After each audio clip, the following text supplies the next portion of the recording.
I just made a hypothesis in my head that's like, if everyone work out at least once a day, the world would be better, right? Because when I wasn't working out, I was driving angry. You watch that show, Always Sunny in Philadelphia? I've seen it, When yeah. Dennis is driving, like, you bitch, I'm gonna kill. So after the last fight, because of the injuries, you kind of had to take a little bit of time off working out. Yeah, and was a big surgery that I had to do, and because I broke my jaw, and in the beginning of the round, I got hit with a hook, and I felt like, ouch, that one hurt, and I felt kind of like my tooth had moved, and I thought probably I hurt my tooth, and that's it. But then after the fight, we went to the hospital to do all the tests and stuff, and they say that I had a fracture. And like in UFC, each one of us we have a person that is responsible to take care of all the medical part and like to schedule appointments and stuff like that. And mine's is she's called her name's Arneta, and she was like, because because I was doing my whole camp in Thailand for 3 months, and I wanted to go back there because I wanted to try to live there for a year. And she said, I don't know doctors in Thailand, but I know good doctors in Vegas. So you can change your flight and go to Vegas because I know a good doctor that can do your jaw surgery.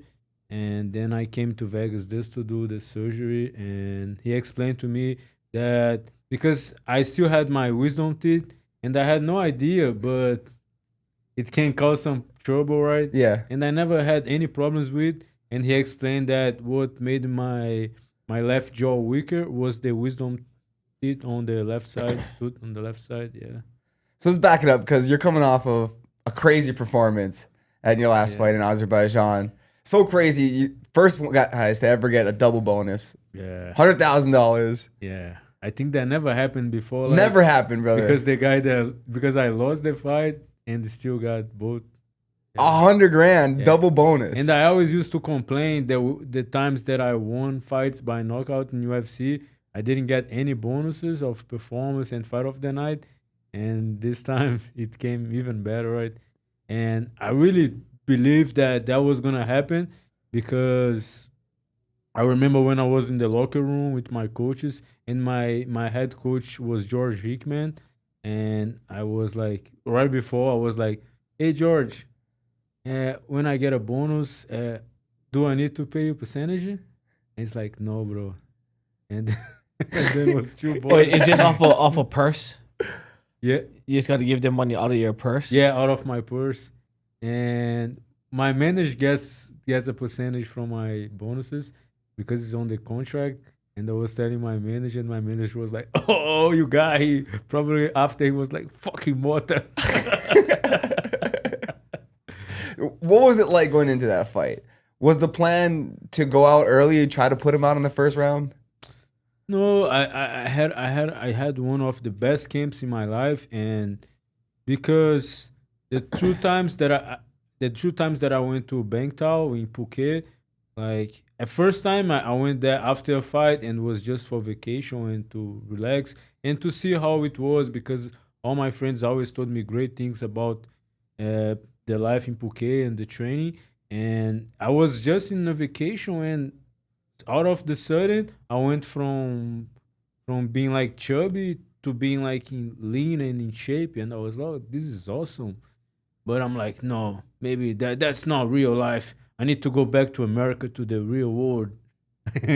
And then I came back, and then I got fat again. How long did you stay in Phuket the first time? The first time was around 6 weeks. I was supposed to be there for 4 weeks, but it was so good I didn't want to leave, and I changed my flights and stayed 2 weeks more. Then I came back to the United States. Were you staying at Bangtao at that time and training at all, or that first time in Phuket? Were you staying at Bangtao, Bangtao. and you were training at that time as well, or? Yeah, training, and trying to stay healthy, and like it's all beaches, so it's a so always I fuck with that Do you word. think he said bitches or beaches? Yeah. Either one didn't matter to me. I like both. Yeah, me too. Bitches and beaches. So because you close to the beach, so you don't want to look chubby, right? So I try to eat healthy and get leaner, and I got lean fast over there, and I was really impressed how the quality was to be a fighter out living out there.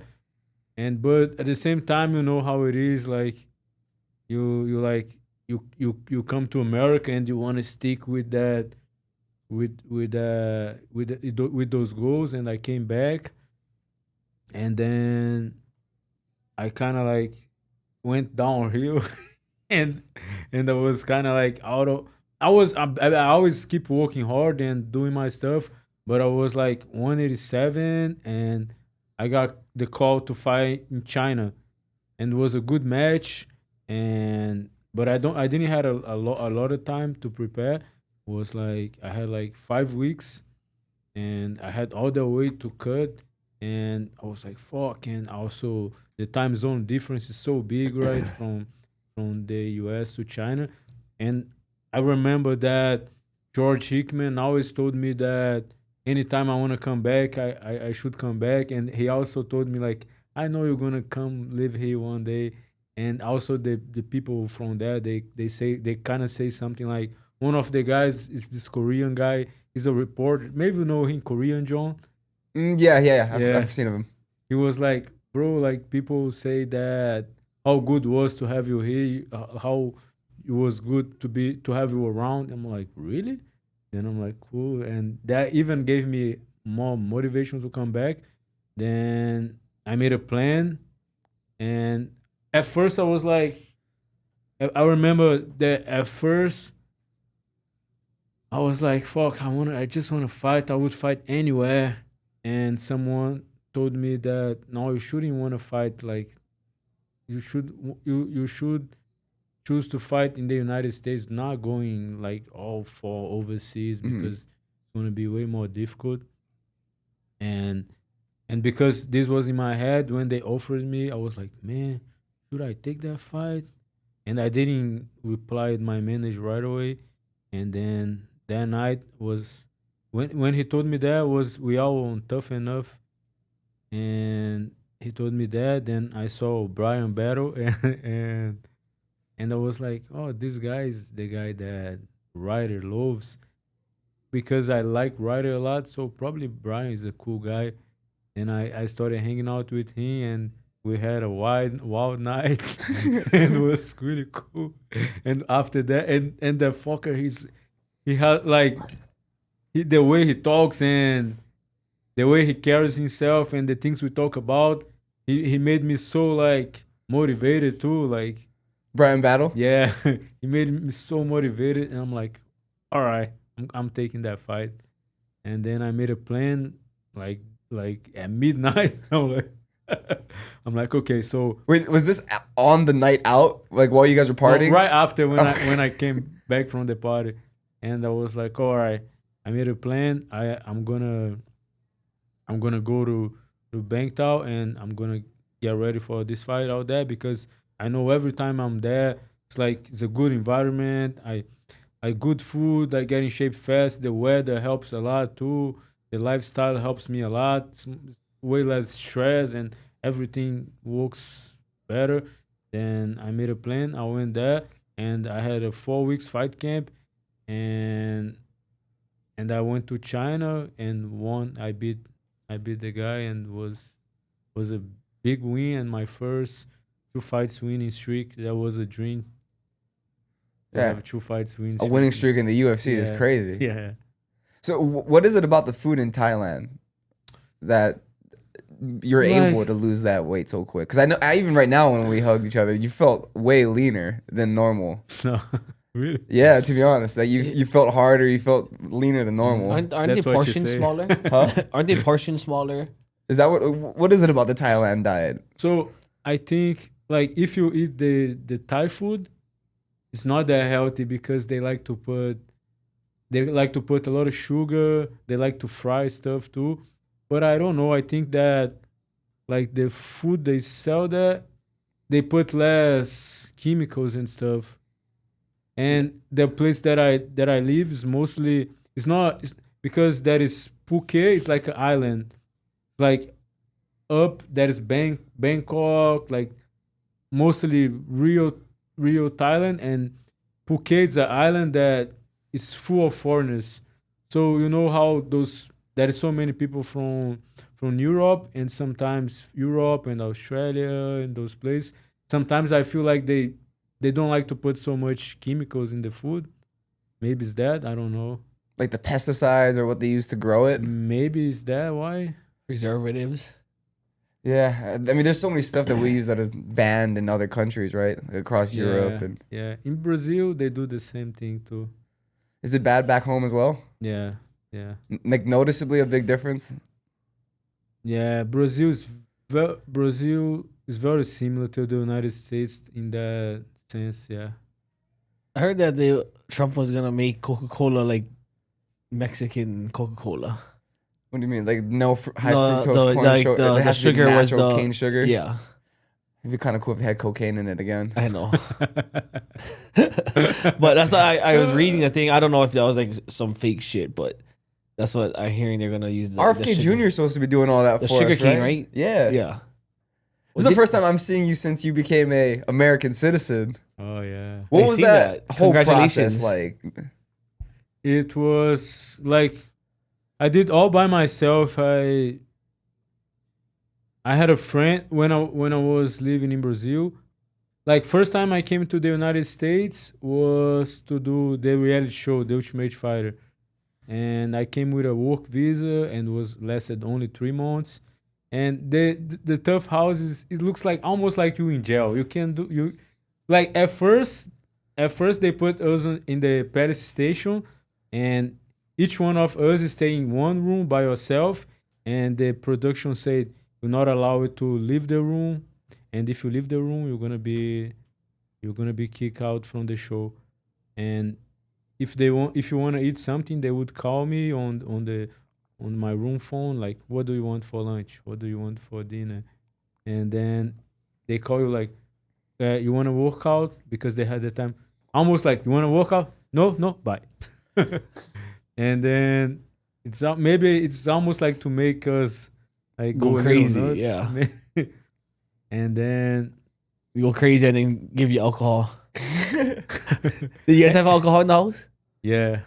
See, they fucking guarantee that's what they do. Try to set you guys off, get some Yeah. viral moments. Yeah, for sure. So what happened after that? After at the pilot station?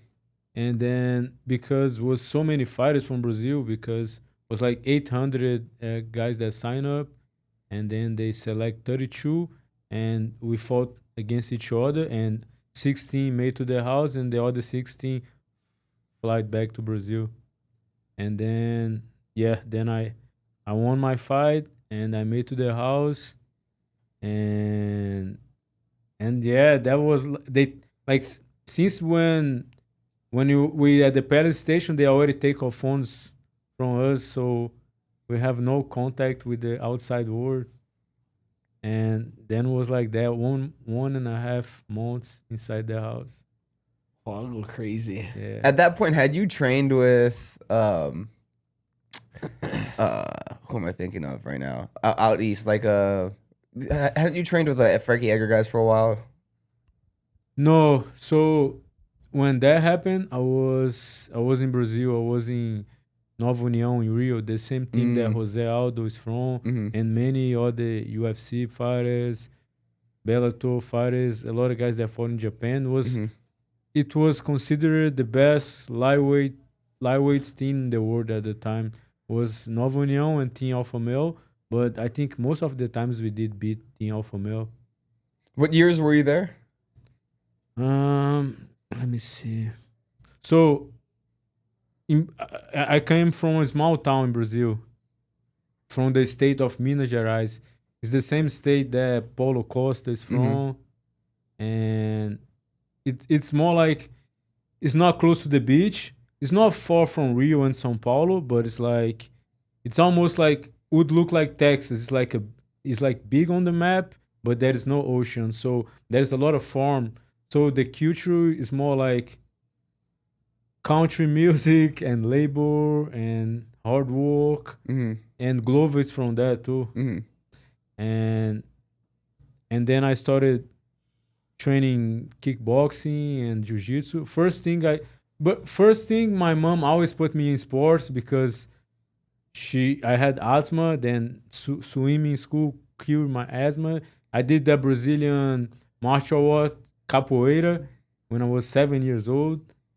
It's interesting. It's Like like dance. yeah, Mixed with fighting. it looks like a dance, but at the same time it's a fight. It's fight because in Brazil it had a lot of African slaves, and they created that fake dance with fire.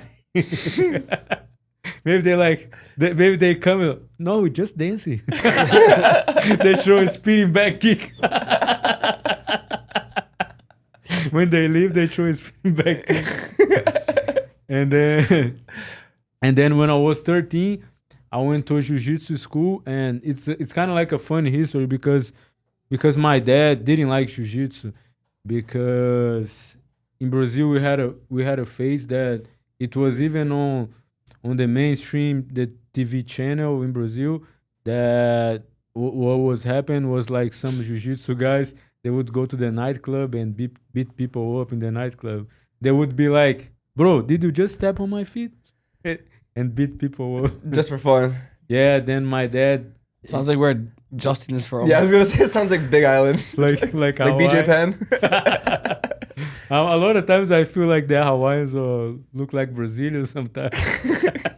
There's Where- some. yeah, Big Island is. Ooh.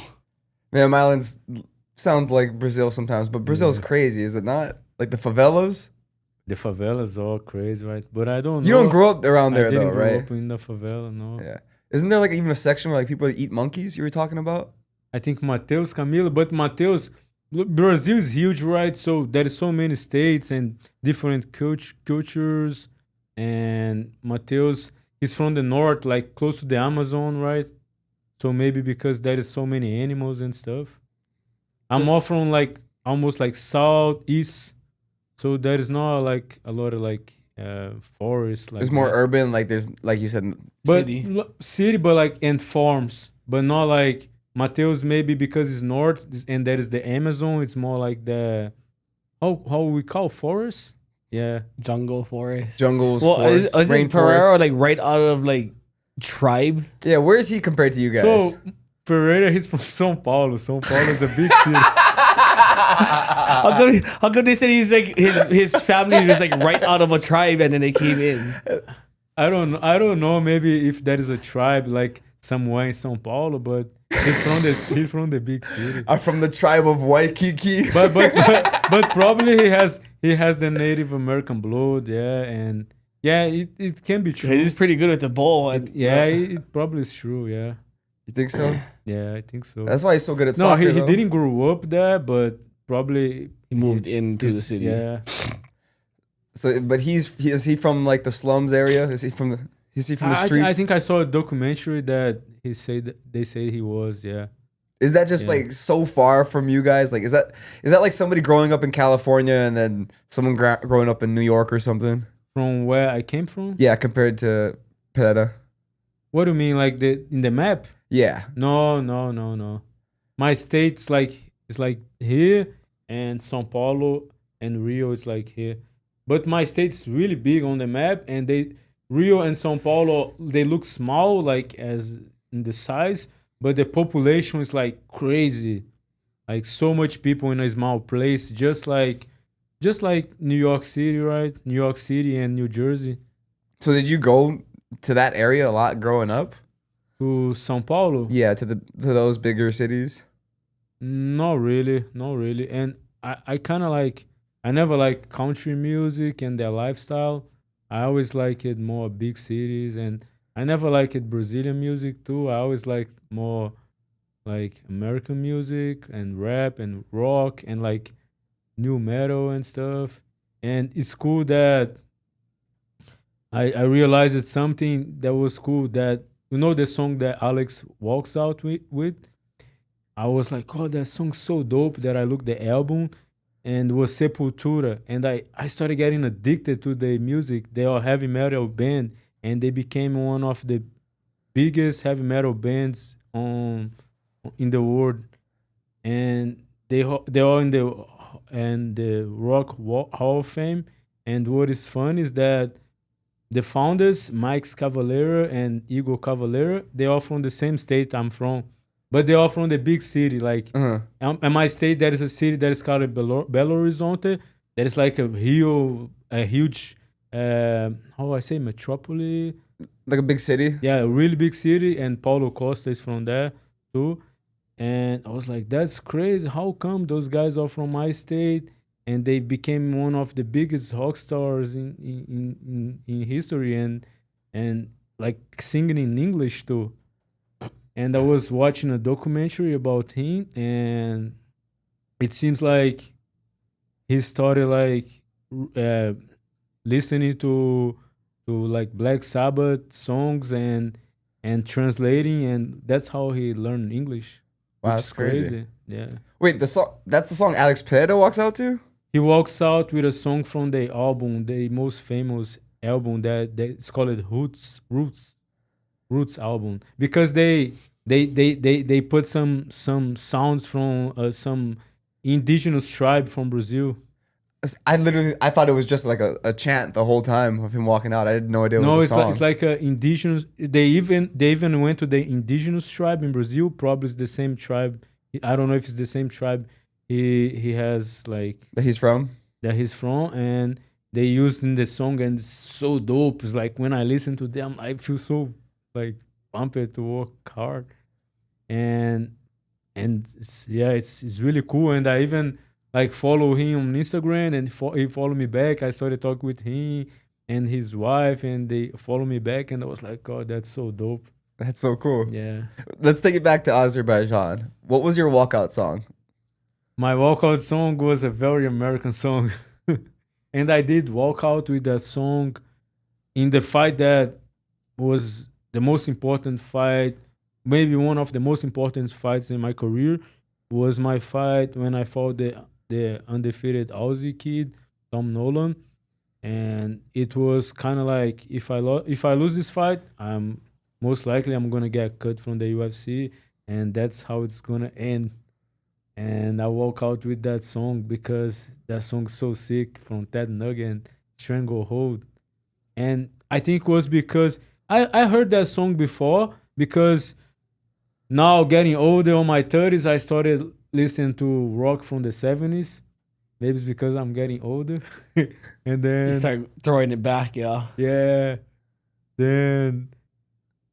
then not just because I like the song, I started listening to Ted Nugent on Joe Rogan podcast, and the things he said, I felt like, God, that's cool. I like it with the things he said, and then I walk out with that song. But it's a banger song, right? It's an Oh, American as I, hell I, song. I always catch myself listening to Johnny Cash. Johnny Oh, Cash? Johnny yeah. Cash, let's go hard. It's good. He goes hard. And then too. because Ozzy Osbourne had his last concert, right, recently. Right. So I started listening to his stuff again. Really? I feel like people like his music is so iconic, but they don't know that that's his songs because it gets played a lot. Like what? I couldn't even name you. I know If Crazy you hear Train. it, I don't know the names of them, but if you hear it, and then it's like his songs, and you're like, oh shit, that's his song. I don't know the names of it. I've never been an Ozzy Osbourne guy. That's what I knew him more. I knew him more as a TV dad. I wouldn't have minded living his rock star lifestyle. Oh, that must have been so much fun. All of the rock star I lifestyles know. seem badass. I would if I could go back, I'd want to be alive and be a rock star in that era. Elvis Presley, Ape? No, they Come on, Elvis. Yeah. I've been feeling like that, and that's what I said. That's what I said before my last fight. I was like, tonight I'm gonna become a rock star. Wait, that's what you said to yourself before you went Yeah. out and got that $100,000 Yeah. bonus. Yeah, I'm gonna be a rock star, tonight. Yeah. and you kind of seem like that on the You walkout. manifested it. Yeah. I say I'm gonna become a rock star tonight. I was expecting to win, but it still was a good. So, but you had it in your mind that like Yeah. tonight is the night that I make a name for myself. I go Yeah. down in history. Yeah. I'm So- gonna become a rock star tonight. That's so dope. And I told someone in the locker room. I don't remember who. Yeah, But even on that walkout, you could kind of see it. yeah, I was feeling like that. How big was that arena? Was huge, and I was so happy. That's why I was smiling so much during the ceremonial weigh-ins. I feel like you're always smiling though. That's fair. But this time I was really like fucking. I was feeling in the best shape I ever been, and I've been in the UFC for a long time, and I had so many fights on Tough, Contender, and UFC, and I always was at In the the Apex. apex. And then I had that fight in Macau that was in a stadium, but it was the first fight in the prelims, and didn't had a lot of people, but just that little bit of people screaming when I would throw a hard punch or something already made me so pumped. And I was thinking, and when I went to the ceremonial weigh-ins, we go to the stadium and I look around and I saw that huge stadium, and they say that the tickets are sold out, probably 15,000 people. And I was thinking, if in Macau there was the first fight in the prelims with a little bit of people screaming, I already got so excited. Imagine it fighting with 15,000 people screaming in this huge stadium. Probably I'm gonna fight with my dick hard with a boner. Some Mike Tyson shit, yeah. And it was awesome, yeah. And so you hit that walkout. Obviously, you're fighting against the hometown kid, right? He's from Azerbaijan. Yeah. And you know that going into the fight. Did you anticipate the boos and getting all the hate from the entire arena? Yeah, I did. What did that feel like? It felt good. I like it. I like it. He's yeah. a rock star, bro. He's going out there, Yeah. good or bad. And I was like, all right, come on. It feel But, like but at the same time, I don't know if I let my ego get to myself a little bit, because I respect Nazim a lot, and he always respected me a lot. We go back, like, we've been fighting in the East Coast too, on Cage Fury. Mhm. I almost fought him there before I fought on Contender. And we always had a mutual respect for each other at the PI. We always like talk. Sometimes I would win a fight and he would congratulate me. He won a fight, I would congratulate him. And I wasn't really taking things personal. Like in the beginning when they first booked the fight, I was like, all right, they're fucking from New York City. And I was living in New Jersey, and with people from Jersey, they kind of have like the something. little rivalry with New York. Yeah. And I was kind of like, oh, that motherfucker cocky from New York. Just creating anything you Yeah. can to have that like Yeah. angst against them, the anger. and he carries himself like a New Yorker from Brooklyn. He's very like, yeah, but then after I realized, I can't be taking things personal, and he's a cool guy too. I respect him as a person, as a athlete, and I wasn't taking things really personal. But then when I walked to the cage first thing I saw in front of me was Dana and Hunter, and inside my head I was like, tonight's the night I'm gonna make my name. But then What's the guy Gambit? Ooh, I'm about to nigga make myself. but then when he walk out was crazy, was really cool. Like he walk like running, and maybe it was a Muslim song, and everyone going crazy. And then he came inside. When he finally came inside the cage, and it was only himself and only myself inside the cage, I was like, now there is nowhere to run. Now it doesn't matter like who you are, how much money you have, who is rooting for you. Like nothing else matter when we inside the cage. Me and you, we all equal, right? I remember, even though BJ became a little crazy nowadays, I hang out with BJ not too long ago, and he said something that I can't forget. It was something cool. He was like, fighting is the only thing that you can born as a peasant and become a king.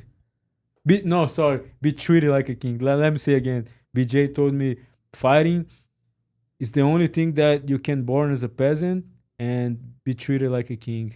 That can make you be treated like a king. and that's really dope, right? It's a good motivational speech. No, 100%. Yeah, Guys like, I mean, Guys get themselves out of poverty from all sports, right? Boxing. Mike Tyson. That's Yeah. like Yeah. A lot of the greats, right? Pacquiao. yeah, it's the sport, right? Fighting is the sport. Like you kind of got to be from the streets and from the mud to kind of come up out of it.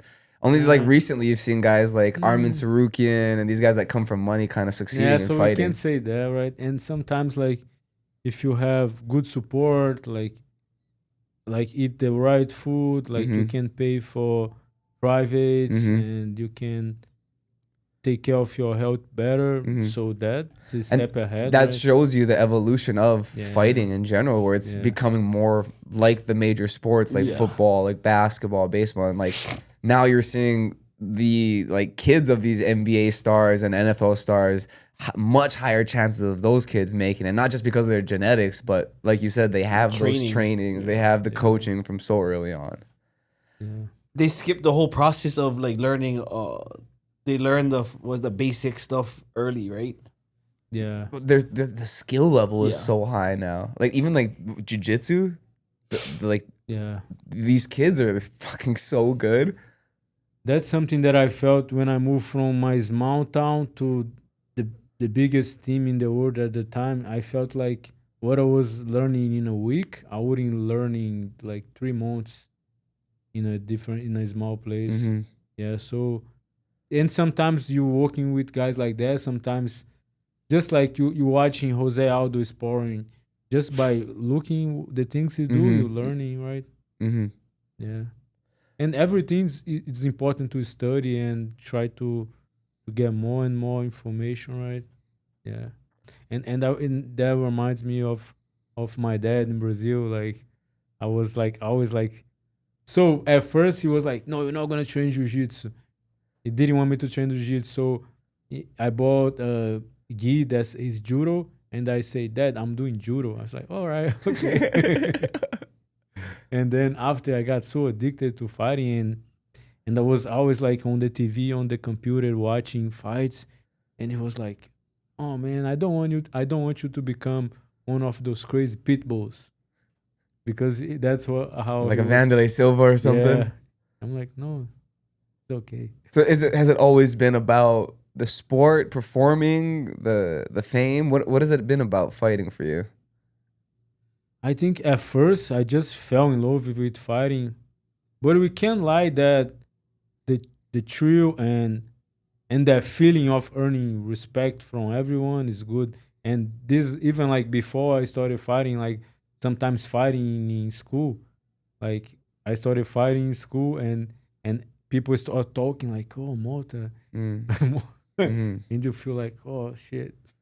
That happens in Hawaii a lot too, right? 100%. Brad, that's how Brad started his career. But there's nothing that replaces that. Like, no matter how good you could shoot a basketball or throw a football or hit a baseball, if we all get locked into this room right now, one guy is going to walk out and he's going to be okay.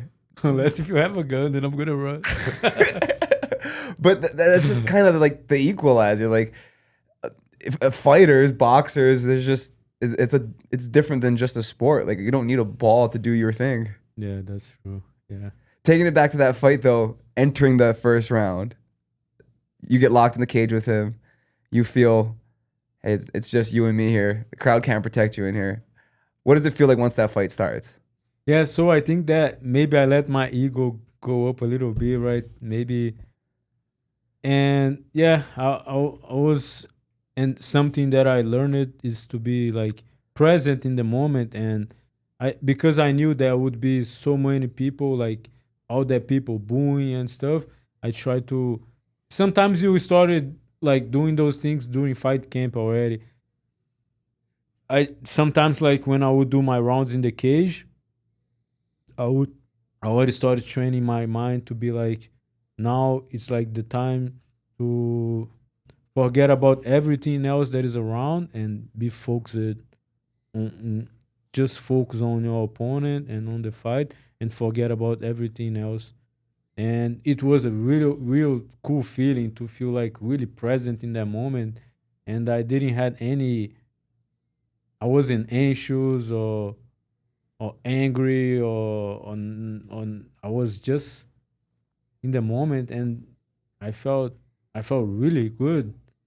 And even it's funny that even like I got TKO, then I stand up again, and I was still like laughing, and I'm like, all right, I don't feel like I did anything wrong, and yeah, and I even you guys can see me talking to him in the cage, and I'm like, oh, that's I always respected you, and you always respect me, and he say, yeah, I respect you. You know why? Because you were G. He say that, right?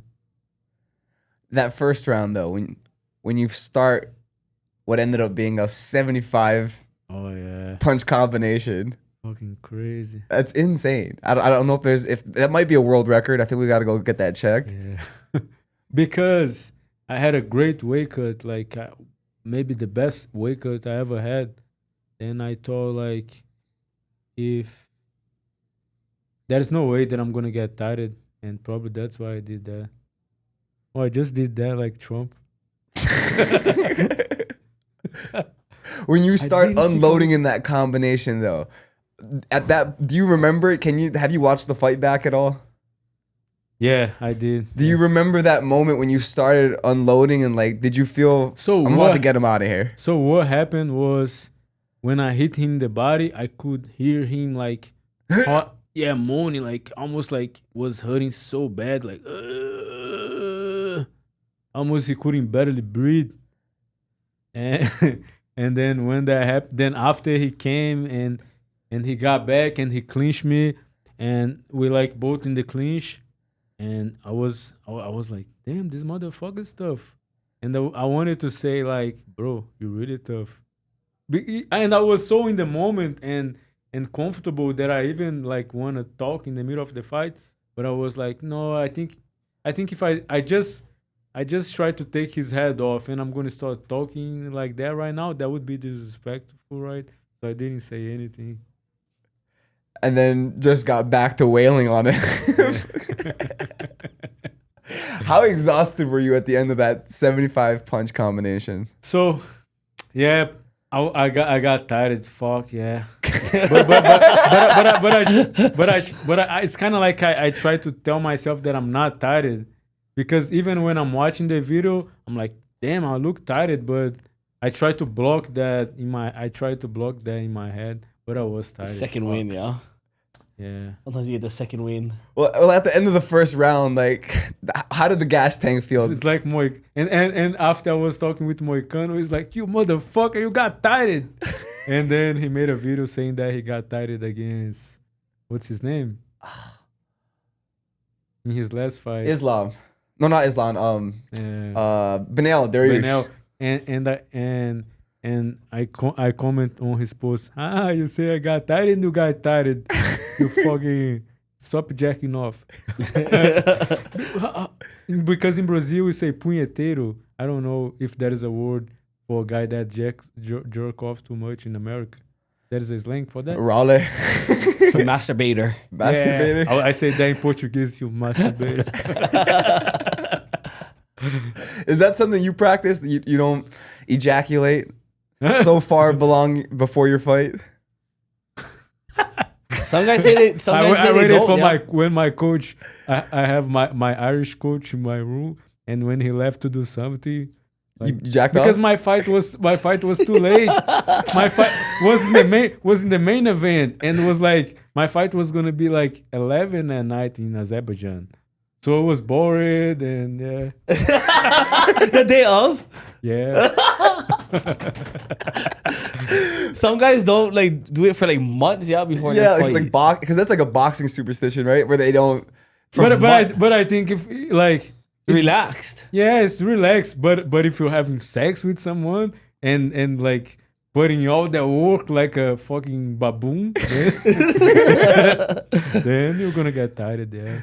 Did you use any videos? Like, was it just imagination? Bro, I was Come all on, stop backed up. This was fucking ready to go. Stop! Don't go that far. It's, Yeah, his favorites. You guys' favorite one he goes to. Yeah, your go-to. Everybody has a go-to.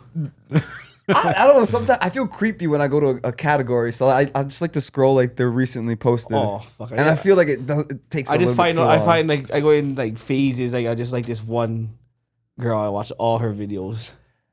Yeah, he's got like crazy screen time on Pornhub. Yeah, because I watched the whole video. Hmm. Like I don't just like everybody fast forwards it. I watched the whole video. Nowadays we are so picky, right? Yeah. But like in the past, we remember I used to like steal my dad Playboy magazine. Was a lot of work just to see some titties. It was so much work. I never got that opportunity. Like I hear about everybody that says that like they got their dad's magazines and stuff. Or even like, the VHS. I never got that I opportunity. knew where he hide his Playboy magazine. I didn't let him know that I knew where it was the secret spot, but I knew. And you put it back the same way every time. Yeah. Oh, And man. you gotta lift this up, put it in there, and and it like was hide like it. Brazilian Playboy magazine. I was about to ask what the best. they were Brazilians. Yeah, the best. So they had like the the best, Brazilian actress, and yeah, and they got the best bodies. yeah, Brazilian women, come on, it's crazy. Brazilian butt. Oh, like the reef. Remember the reef? It's The like reef. last time I went to Brazil, I was at the gym working out, and I saw a Brazilian girl, and I was like, "How is that possible?" Because you see, like, how come like she looks skinny, but her butt looks that big? It's like a natural BBL, right? Yeah, Like she has a BBL without having to get a BBL. yeah. But BBLs they look nasty, you know. Too much, yeah. Sometimes I've seen It's some fake. I've seen some good ones though. I think I don't know. I'm like I went to like those surfer asses. Like So the- the BBL is what's they That- put fat on. yeah. They take like fat from like their. But lower it's like that old podcast I said. The Brazilian is like the real, like the best steak. It's like it's not fat. It's like real, like yeah. It's meat, the muscle. It's like two jabongs. Whoa, I don't what? know. You know but the I don't know brand of how to fruit? explain. No, what? The fruit, the jabongs, it's like nice and round. It's like two of them. Jabong. Yeah. Do you know what that is? No. You eat it before. It's a fucking grapefruit. How do you know what I've eaten? I don't know. Everybody eats it in Hawaii. I don't think I've It's ever like a had fucking that. tree with a yellow. It's like this big. It looks kind of weird, Yeah. like a melon almost. Yeah. but like a pear shape. It's like nice and round. I've never had it before, but I know what you're what talking the about now. fuck? You're sheltered. What do you mean? You're bro. Everybody eats it. How would you not eat that? Being from Hawaii, I don't know. everybody eats that. It looks like alien. Like it looks kind of weird to me. Like the little seeds in the inside. I don't like it. It looks weird. Like it looks like it pops and it bursts and something comes out of it. Tastes really good. Ugh, I don't like that. This guy is so sheltered. Is there anything in Thailand that you saw that you wouldn't eat? A lady boy. Yeah, that too. But like I heard you can't even tell. Have you gotten fooled out there? Like, have you checked out? a a lady boy and then been like, sometimes they street foods they have like they eat all the type of things, right? But I don't know in Thailand they do that too much, but we see some videos in Asia, right, that they eat like some crazy animals, right? Insects. Oh, okay. Yeah, I wouldn't eat that. I thought we were still talking about lady boys. Yeah. Oh, get the fuck out of here. Have you ever been tricked on accident? No. I only have dated girls from No, Europe. you never seen them and then be No, like, like, it looks like I a don't, girl. I don't mean like hooked up with. I Like, you mean never like seen them and be like, oh, that looks just like a girl. But it's any a- setting out, because I don't know. I've never been to Thailand, but in my head they're just like everywhere. So imagine if you checked out somebody, you'd be like, oh, Like dang, she's cute. if we look on Tinder, you're gonna see. You're on Tinder out there in Thailand. I did before, yeah. How was it? How was Tinder in Thailand? Yeah, it's good. Yeah.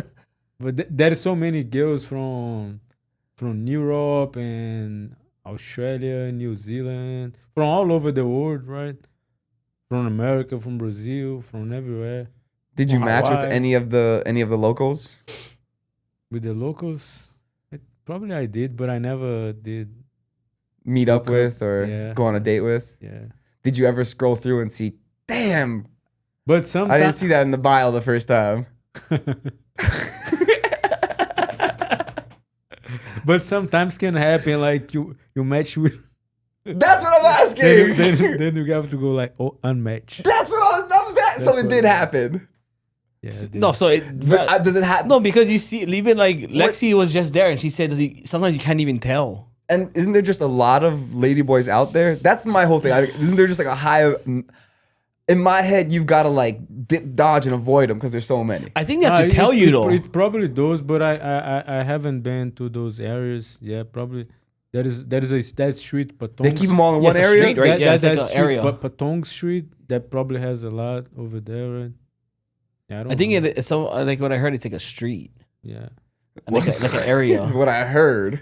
No, you see it all over yeah. Instagram. No, yeah, you do kind of see that a lot. It's like a busy ass street, and they're all in the street like lined up. Yeah, I'm never was a guy that likes nightclubs and bars that much. Yeah, it's not my thing. Yeah. Did you guys ever have to go retrieve one of your training partners from down there? What do you mean? Like, did you guys ever have to go rescue a buddy from that street? No. Like maybe, you know, they're a little stronger. Maybe they could hold them down. Yeah, and it's a big problem if you try to fight one of them. I always heard that before. Like, if you fight one of them, everyone is gonna jump on you. Yeah, I always heard that. Never get in trouble with one of the Thai people because they all get together to fuck Oh my you up. god. And Lady boys that do And I Muay don't know, Thai. it's like that. It's like no, not just lady I boys. think any time. Not just lady boys, any Thai, yeah.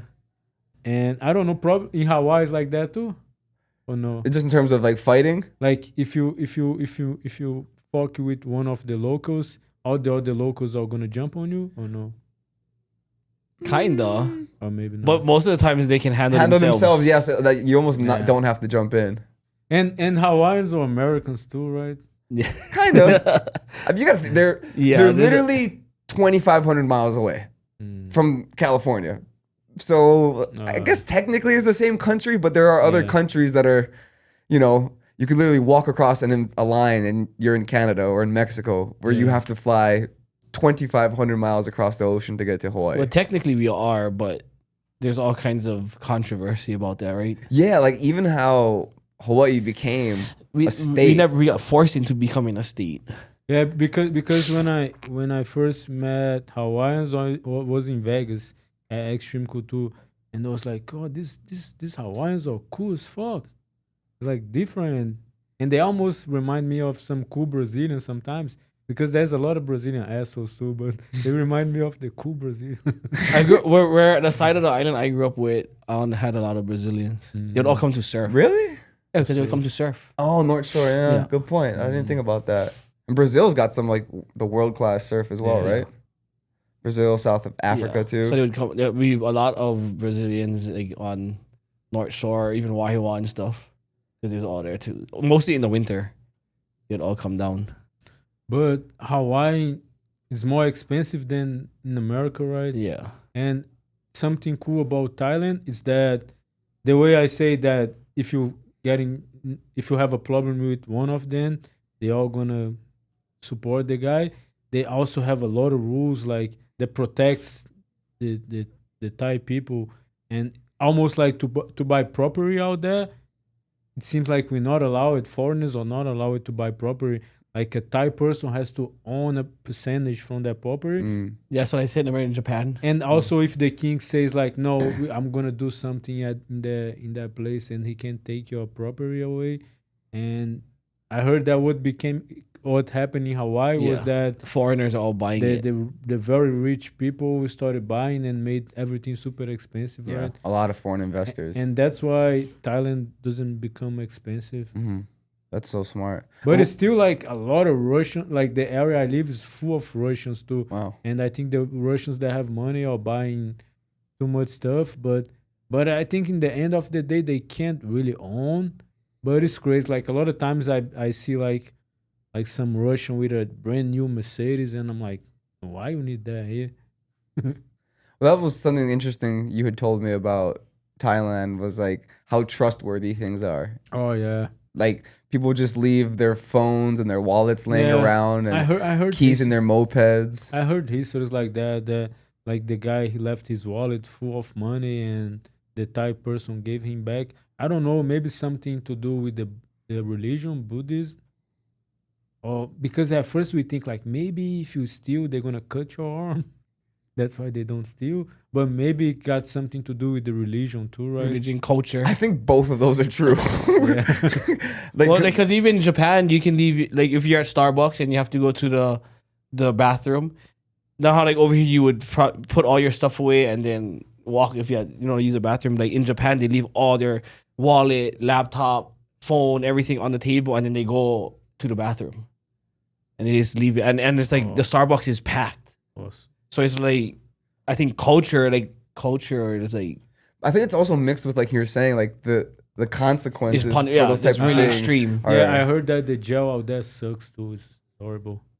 Yeah, one of my friends and you'll get put in jail and you'll have to stay there. Like they don't just let you out because it's a petty crime. Maybe you stay with the lady boys. like, even when he was in Japan, You get all the lady boys that need the release. yeah, I told my homie I was like, I wanted to smoke weed, yeah, because he was out there, and he's like, don't say that word over here, and I'm like, Where? in Japan. Oh. Don't say that. And I was like, what? Weed. And I was like, well, why? He's like, it's illegal. And then, when we smoked, he took us hella far into the mountains to smoke. Isn't in Thailand? Isn't weed illegal there as well? It was, but now it's legal. It's legal there. Yeah. Wasn't it just not too long ago? Like you'd go to prison for having weed out there. Yeah, but now it's legal.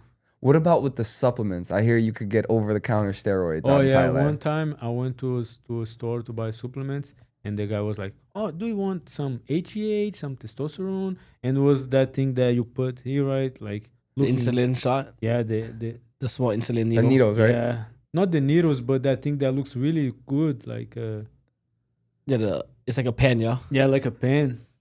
Yeah, I say. From what I heard. Looks like a pen. Were there any of the other athletes training at Bangtao that were using I don't the know. enhanced supplements? I don't no idea. Can you tell the difference when somebody's on those enhanced supplements? Yeah, yeah. What's the first giveaway to you? You have to train with the person, and if like he can keep doing like strength, and never get tired, he probably taking a lot of stuff, right? Can you notice, like, have you ever fought against someone and I don't had a think I ever. suspicion?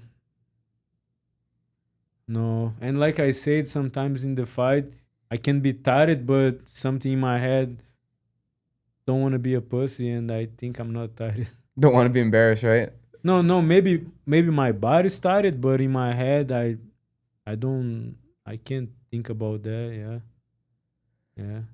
That kind of reminds me of just taking it back to round 2 of that fight in Azerbaijan.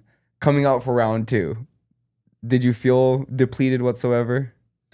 So before because I saw one of in the game plan was for me to kick him. His southpaw was to kick him on his front leg, and going to the second round when I sit, my foot was hurting so much. I was like, "Fuck, my foot hurts so much," but I told myself, "Okay, be a fucking man and forget about your foot. Let's go." Yeah. Did you break anything in the foot? No. Was it just swollen from kicking his knee or something? Just swollen, but in my head, I was thinking probably I broke my foot. Fuck. Was it hard to walk the next day? No, it wasn't broken. I did the X-ray and it wasn't broken. Yeah. The actual knockout, does that have anything to do with being exhausted? It's my head, right? Because I think for a moment I relaxed a little bit at first, and then I thought that if someone would get tired, it would be himself, not myself. So yeah. Fuck. But there's no shame in that knockout, is there? Like, do you feel disappointed in yourself whatsoever at the end of that fight? What about the end of the fight? Yeah, at the end of that fight, do you feel disappointed getting up off the mat? When everything just happened. Mm-hmm. No, right after when everything just happened, I just felt like I can't think of nothing that I did wrong.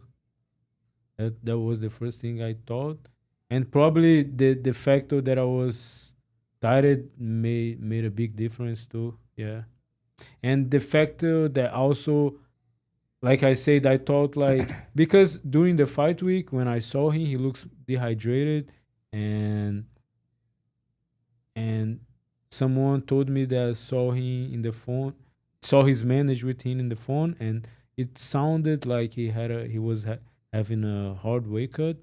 So I thought like if someone was gonna get tired, it's not gonna be myself.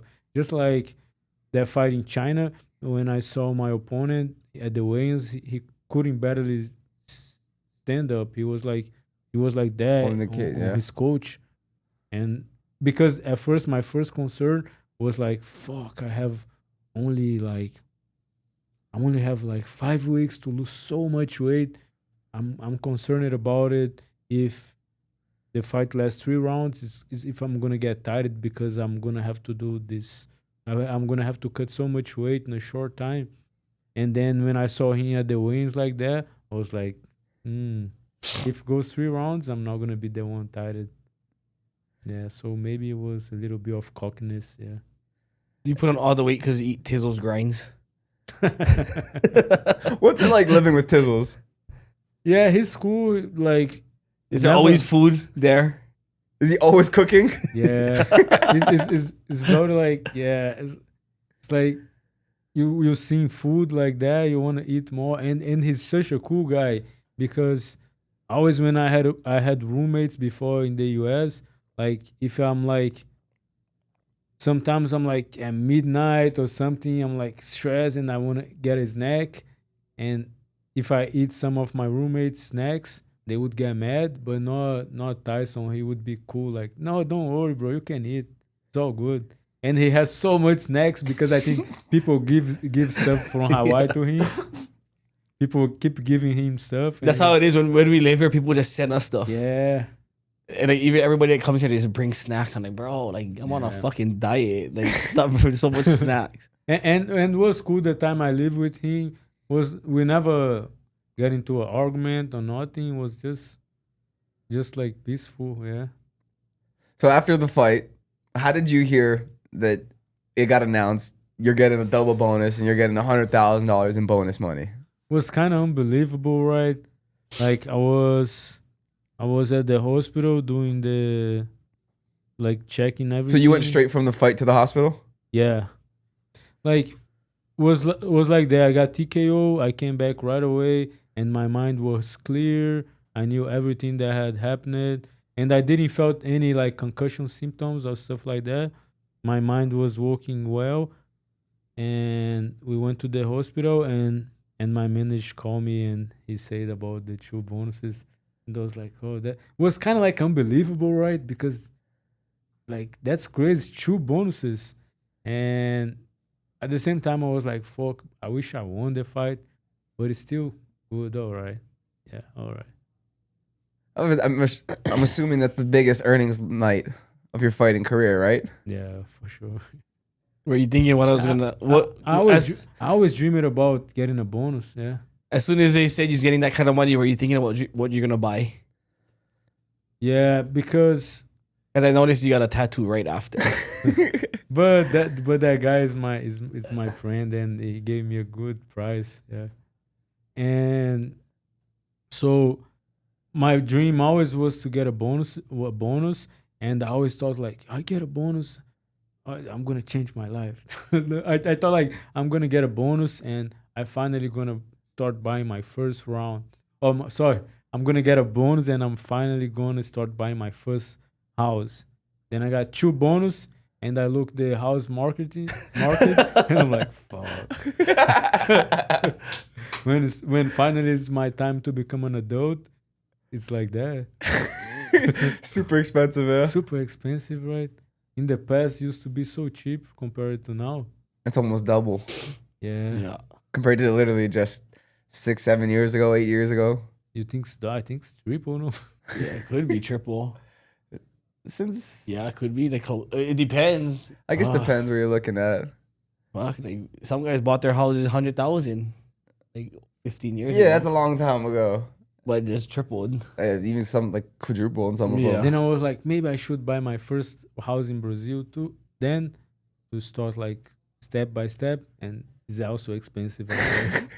Fucking A. So everywhere is just expensive right now. So and in Thailand it's cheap, but also that is that thing I was You telling can't you own it. about. We can really own forever. On your own. I think it's like only 30 years. Oh, what it's is like it a called? leasehold. Leasehold. Yeah. Yeah. Yeah, and if I buy a house, I want to have that thing forever, right? So I think my first step is gonna be just, but it's like you guys, because it's like when I had my first knockout in UFC, I went to the room to do the media interview, and they didn't announce bonuses yet, and there was some saying something like, oh, if I get a bonus, fuck, it's gonna be so good, like almost gonna change my life. So I'm being all dramatic and stuff, and they're like, oh, what would you do with the money from the bonus? And I'm like, invest. Probably they think, oh, this guy's gonna help his family or the kids in Brazil.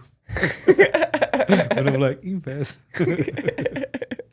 So I think what I want to do is don't touch the bonus money and find safe investments. And I think I can't be anxious, right? And do something that is gonna be liquidity, right? Mm-hmm. So I don't know how it's gonna be in the future, if I'm gonna invest on something else, or if I'm gonna, maybe I open an academy in the future. So that's what I think I'm gonna do, because to buy a property, I think I need more money first. Yeah. Or more bonuses. Damn. Need to fight a lot. I remember when one time I was showing my dad like how much money my friend Edson Barboza made. That was like $2 million or something. And my dad was like, yeah, you're gonna have to fight a lot to make that money. Almost like you're gonna have to to get beat a lot to make that money. And it's not wrong, like, but you're on that path now, especially after a performance like that. It puts your name into a different atmosphere in the UFC, where, like, again, you've done something no one else has ever done. Yeah. To get the double bonus like that, I guess More eyes are on you. technically, like, there's the Max Holloway thing, right? The 300 G's, baby. You got 100 G's, baby. Yeah. What's next in the career? Like, you rode a pretty hot wave, it seems, after that. Everyone was talking about you. Even Joe Rogan talked about you. What was that like? You got talked about on the biggest podcast in the world. That was awesome, right? Yeah, that was awesome. Joe Rogan and Just Engage follow me too. Joe Rogan followed you, didn't he? Yeah, Joe Rogan too. Yeah. It's a pretty crazy follow. Yeah, that was crazy. Yeah. Is that probably like your biggest follower in terms of popularity? Yeah, right. That's right. Probably it is. Yeah. Bro, he was on the fucking part of the presidential race. Yeah, that's a good point. Dude's got what, like over $500 million from Spotify at this point. Yeah, tell Joe Rogan to buy you a house. Bro, sometimes everything Joe Rogan says, I believe it. If Joe Rogan says on a podcast, I'm like, bro, it's almost like he's the news and you Methane believe Blue? it. I'll take it. Sounds good. I'll Pool take- cleaner? Let's do it. Yeah, I have the Express VPN on my phone.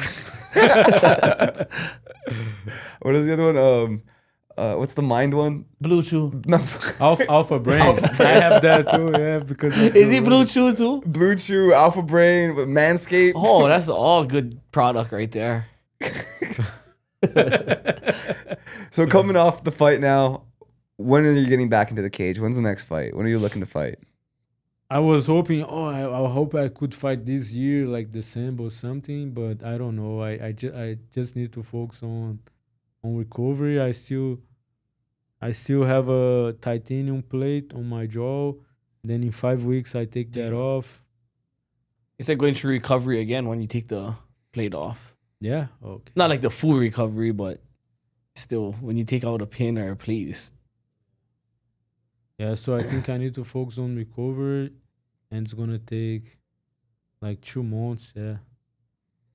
And then at least now I started working out again. I'm working with my strength and conditioning coach at the UFC PI, and I feel alive again, because not doing anything was horrible. Yeah. you get a good sweat in, yeah. Yeah. Like if I work out at least once a day, it's like life changing. Let's talk about how big that is, because I feel like we touched on it a little bit, but not working out again. Not even just like how irritable you are, but your mood, your positivity, how you feel about yourself. It all feels so affected, right? Yeah. Like you just got on your fitness kick lately. I feel great.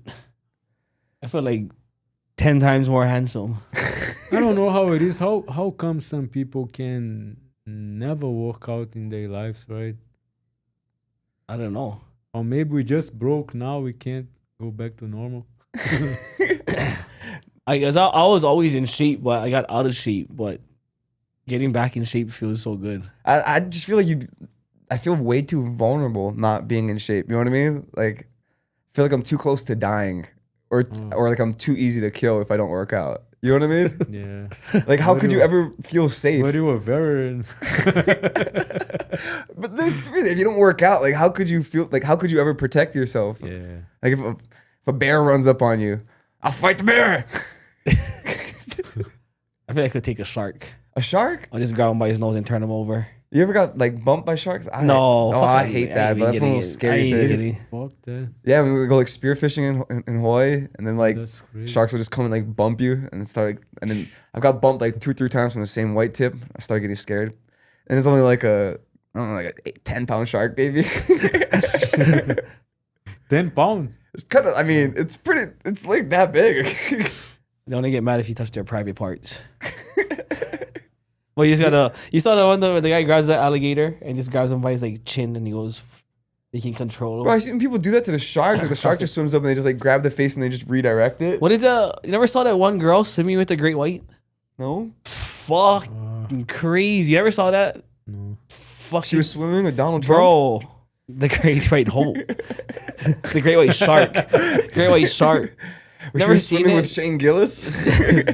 Bro, the shark was fucking huge. Yeah, I used to love Shane Gills, but now I'm starting to think he's a little racist.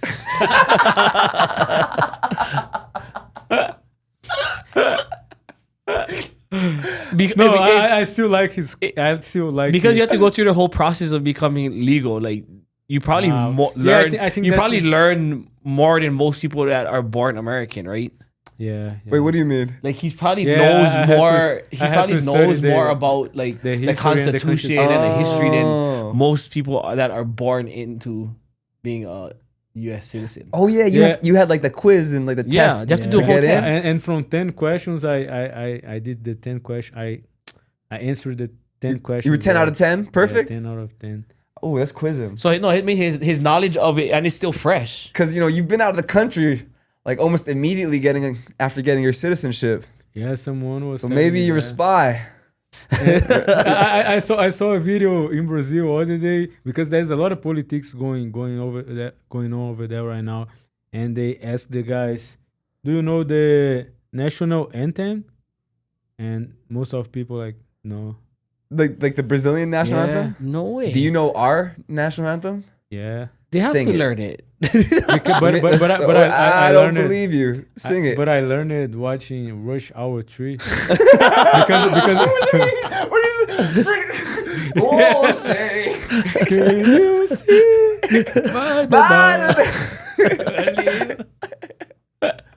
Who's the first president of the United States of America? the first president? Yeah. The first president.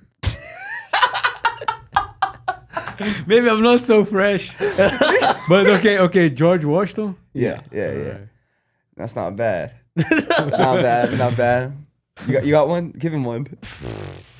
My politics is horrible. Who was the 50th state in the United States of America? That's a good one. Oh, that's a hard one. I don't know if I studied this one. The 50th state. I didn't. The last state is the last state. The last state. If you had to guess, best guess you could come up with, who would be the last state in America? You're surrounded by them all the time. You're always around them. Oh, Hawaii. Well, give us one of the questions. Oh, that's a hard question. That wasn't in the test. Give us one of the questions that was on the test. One of the questions that was in the test. It's been a long time. With this All right. one. How many stars are there on the American flag? 5th star. How much? 50. Okay. All right. Not bad. Come on with I'm one. just trying to think like what would be on the test. Oh, I'm trying to remember to ask. Maybe like what's on there that they have to that's making it so hard for everybody else to get it. Is that what it is? That's what They're saying they don't want to go through the process and it's hard to that's get. what my amigos are having a hard time with. I guess so. But what does the illegal immigrants affect in the economy? Or not just the economy. They affect a lot, like Labor rate. Hmm? Labor rates is a big one that they that always gets brought up. What is it? Labor rate, and then the just on our system, right? Like benefits of our system, right? Well, just having undocumented individuals in general, right? It throws off your census, throws off how you're able to map out your entire city, basically. The services your city is able to offer, how much police you need, how much fire you need.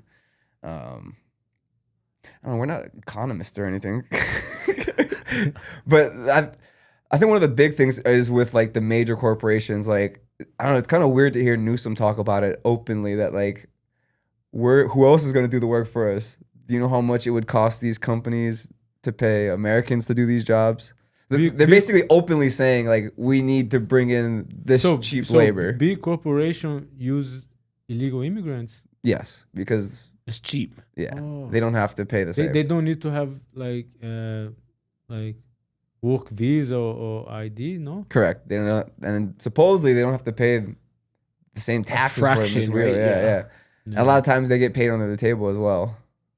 Oh. So not paying taxes, just pay them under the table. And we pay a lot of taxes, right? Yeah. You pay tax for everything. You buy something, you get taxed. When something gets bought from you, you get taxed. That's so crazy. Your dollar gets taxed so many times before you get the dollar. Yeah. I'm pretty sure, like, obviously you got these big bonuses. You better check into that too. You know what I mean? Yeah. Have you checked how that works? Because don't you have to pay taxes in Azerbaijan too for that, or no? In wait. In Macau, in China, I had to pay fucking 20% to China. Just to China? The fuck? Yeah. Wow. But then when I paid my taxes in America, I could like write off a little bit from having to pay taxes to China. Yeah. That's so crazy. That's what we were talking about a little bit too, with you a little bit before you came in, with kind of how you were treated out in Thailand and how you were treated here in America and the difference between that. Like the situation at the grocery store. he was up next. Go ahead, tell the story. Because I think because I was sometimes like in the morning I drink coffee and I start posting stuff on Instagram and I get wild sometimes, like talking shit. And what can you can explain? So he was at the grocery store and he was in line getting ready to pay for his things, and he was up next, and I'm not sure what he was doing, but I guess one of the employees at the store was like, "Hey, amigo, you're up next." Yeah. She thought he was Mexican. Yeah, because when she said that, I was like, "Oh, you racist bitch." She was like a white lady, like so white. I don't know if she was a white lady. I don't know. Maybe I probably was. She was a white lady. I don't know. She looks weird. Well, you get profiled like that because even when I used to come here to race dirt bikes, I would be like on the East Coast, and then they just don't even know what we are because we look different, so they just classify you as that. Yeah, we've been mistaken as I get Mexican mistaken that all the time over here. And I think that sometimes people from Mexico I can feel they even kind of little mad when I'm like, I don't know Spanish. They almost like, oh, you think They start speaking to you in Spanish. yeah, and when I But say the best thing you can do, like when that happens to me, I just Hawaii. I just tell them Hawaii. because it's like I never study Spanish, so if I try to talk Spanish without knowing, I'm gonna look retarded, no? But I can understand some things, and sometimes I can't understand anything. Oh, because of the Portuguese is Yeah. kind of Yeah, close. Yeah. But so I always just tell them right away, like, oh, Hawaii. And then they're like, oh. And, then and I had a understand. situation like that on my last fight, on my first UFC contract, that I had a no contest, that the referee did something crazy that was like, before the fight started, he came to the locker room, because always the referee comes to the locker room and he's like, oh, you want to know the rules and everything you want to know, he explained. And he came and he was like, I don't know if I want to say his name, if he's gonna get mad at me when he sees me at the UFC. But he's from California. That's all I'm gonna say. And then he came and he was like me, Ray Safo, and my other corner, and he was like, you want me to speak in English or Spanish? And I say English. Then he started talking Spanish. No, stop. And See, I never understood none of that. I don't remember, but I just thought like, oh my god, I being racist. I don't know. No, there was no racist. Racist is when maybe the right words like discrimination. I don't know. And oh, I sound so gay of saying that right now. So yeah, soy boy. Like a soy boy. Before we get out of here, And wait, let's keep talking. okay, please. I just didn't want to cut you out. And then I don't know if he was an asshole with me in the fight, but then my opponent, I was losing that fight. I felt really bad that night, and he had me in an arm triangle, and I was rolling with Jake Shields a lot, and Jake Shields has a very strong arm triangle, and I wasn't. I was already training to not tap on that, training with Jake. So I'm like, and was like the last fight on my contract. I knew that I couldn't lose that fight. If I lost that fight, I probably would get cut.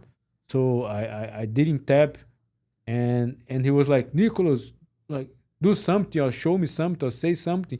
But it was so tight, and I was using this arm like create space. to create a little space so I can breathe a little bit.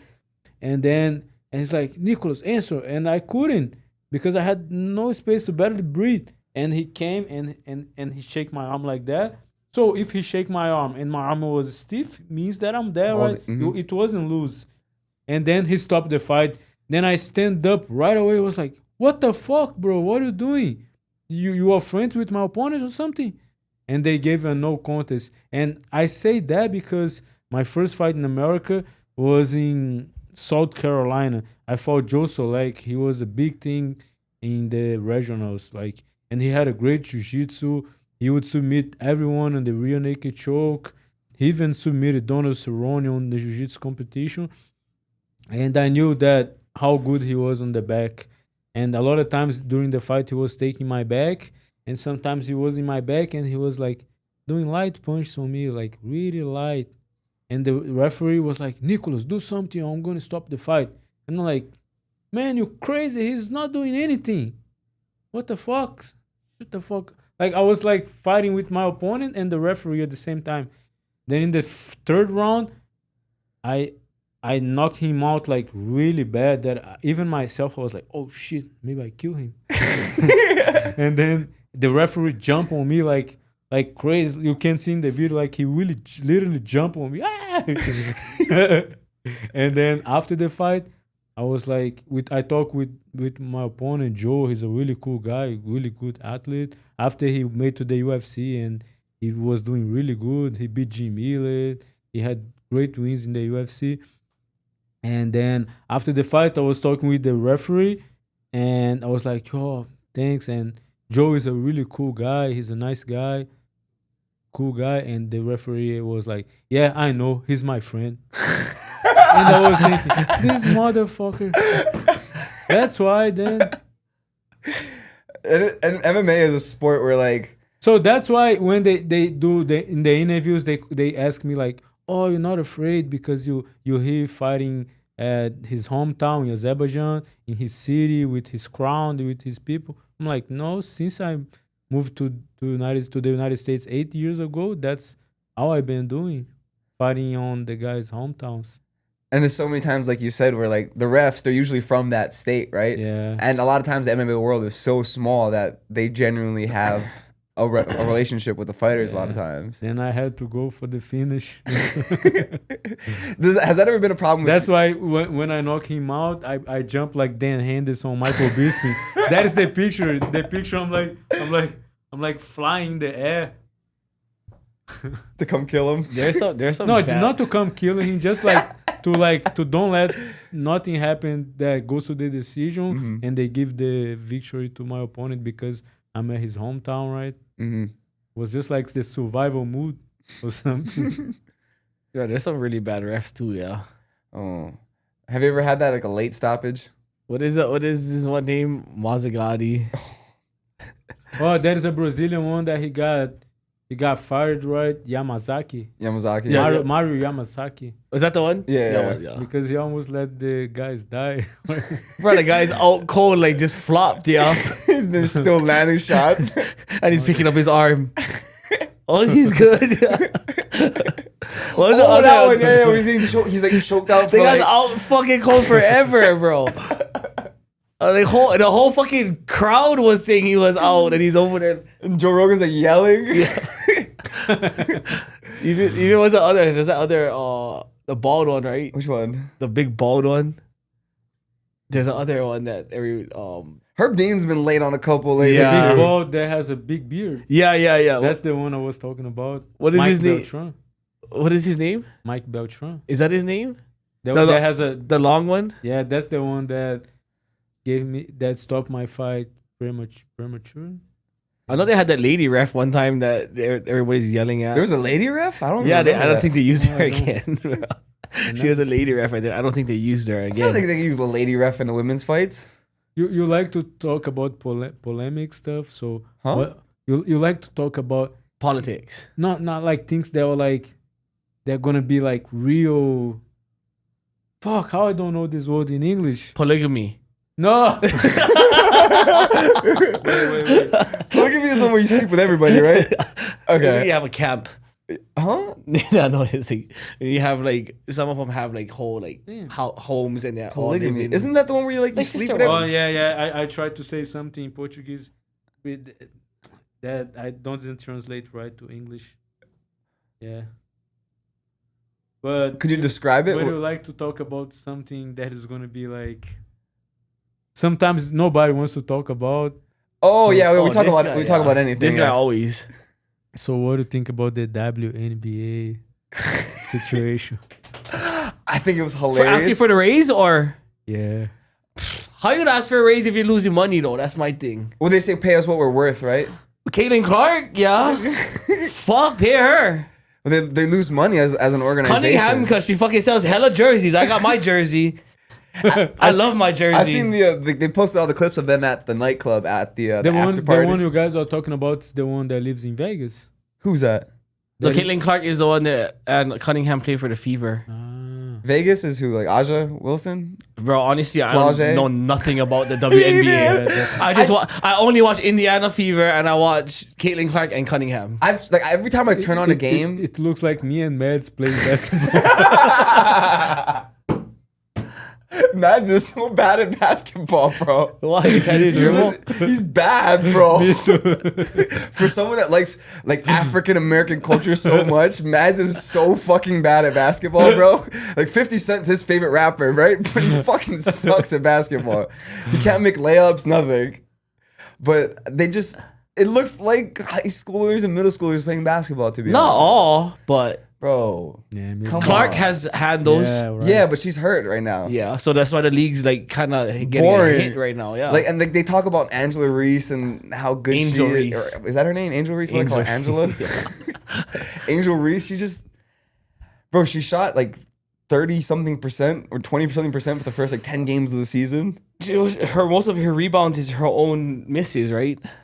And I don't even like the ESPN is dumping so much money into them right now by putting them on the networks and what they could be having on there with What other. if they played in bikinis?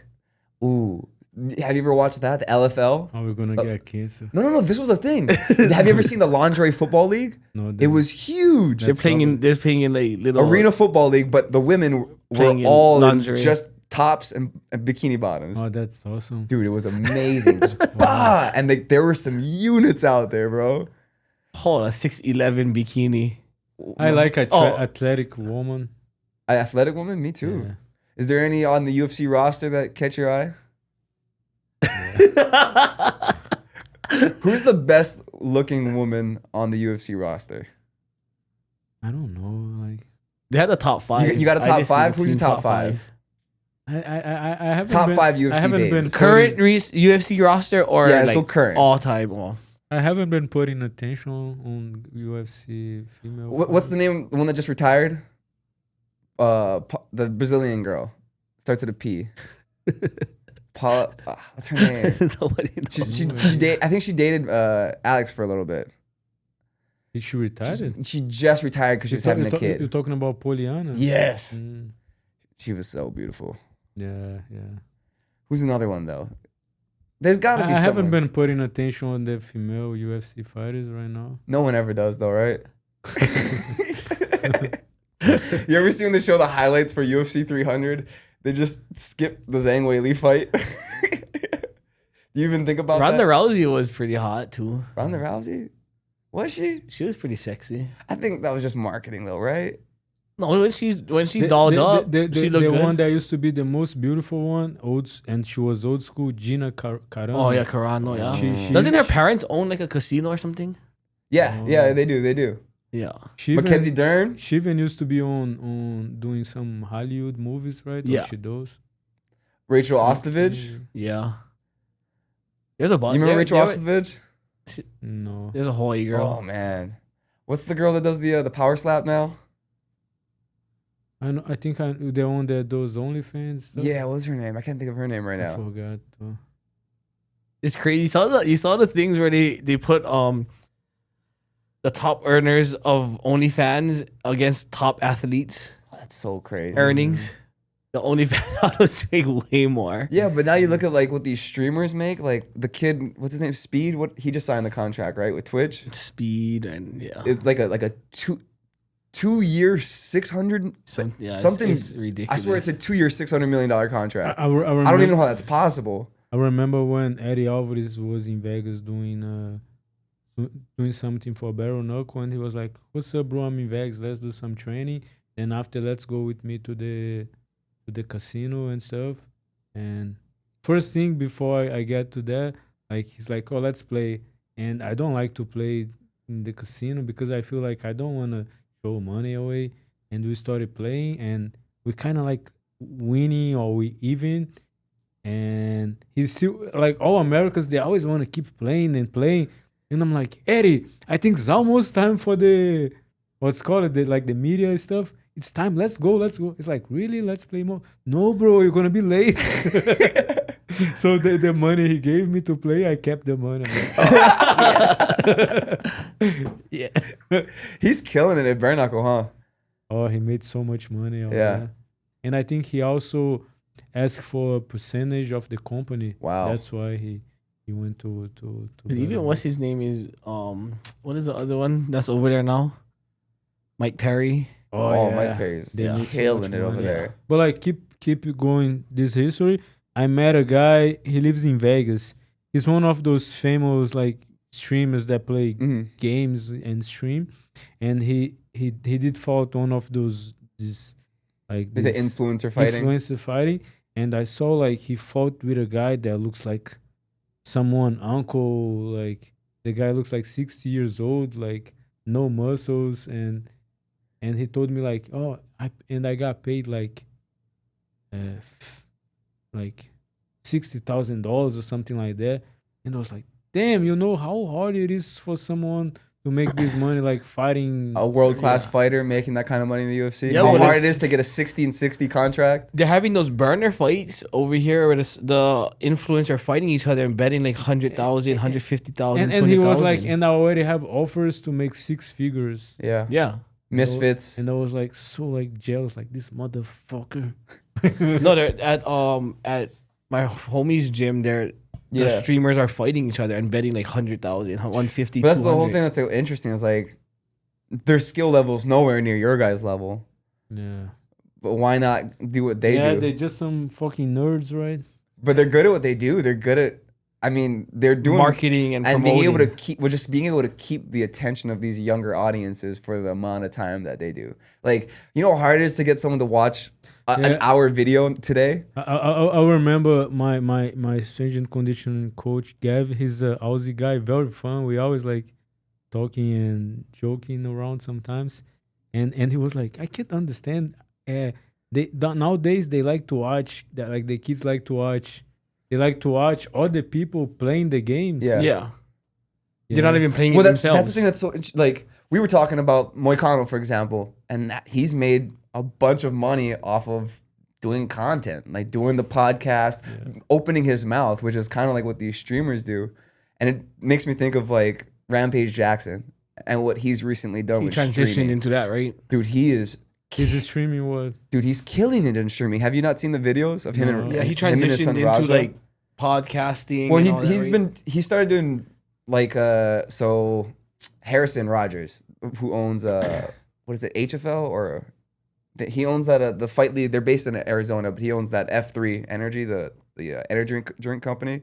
He's got that Fight League in Arizona where whenever you fight, they give you so many shares to the promotion, so like all the fighters are co-owners.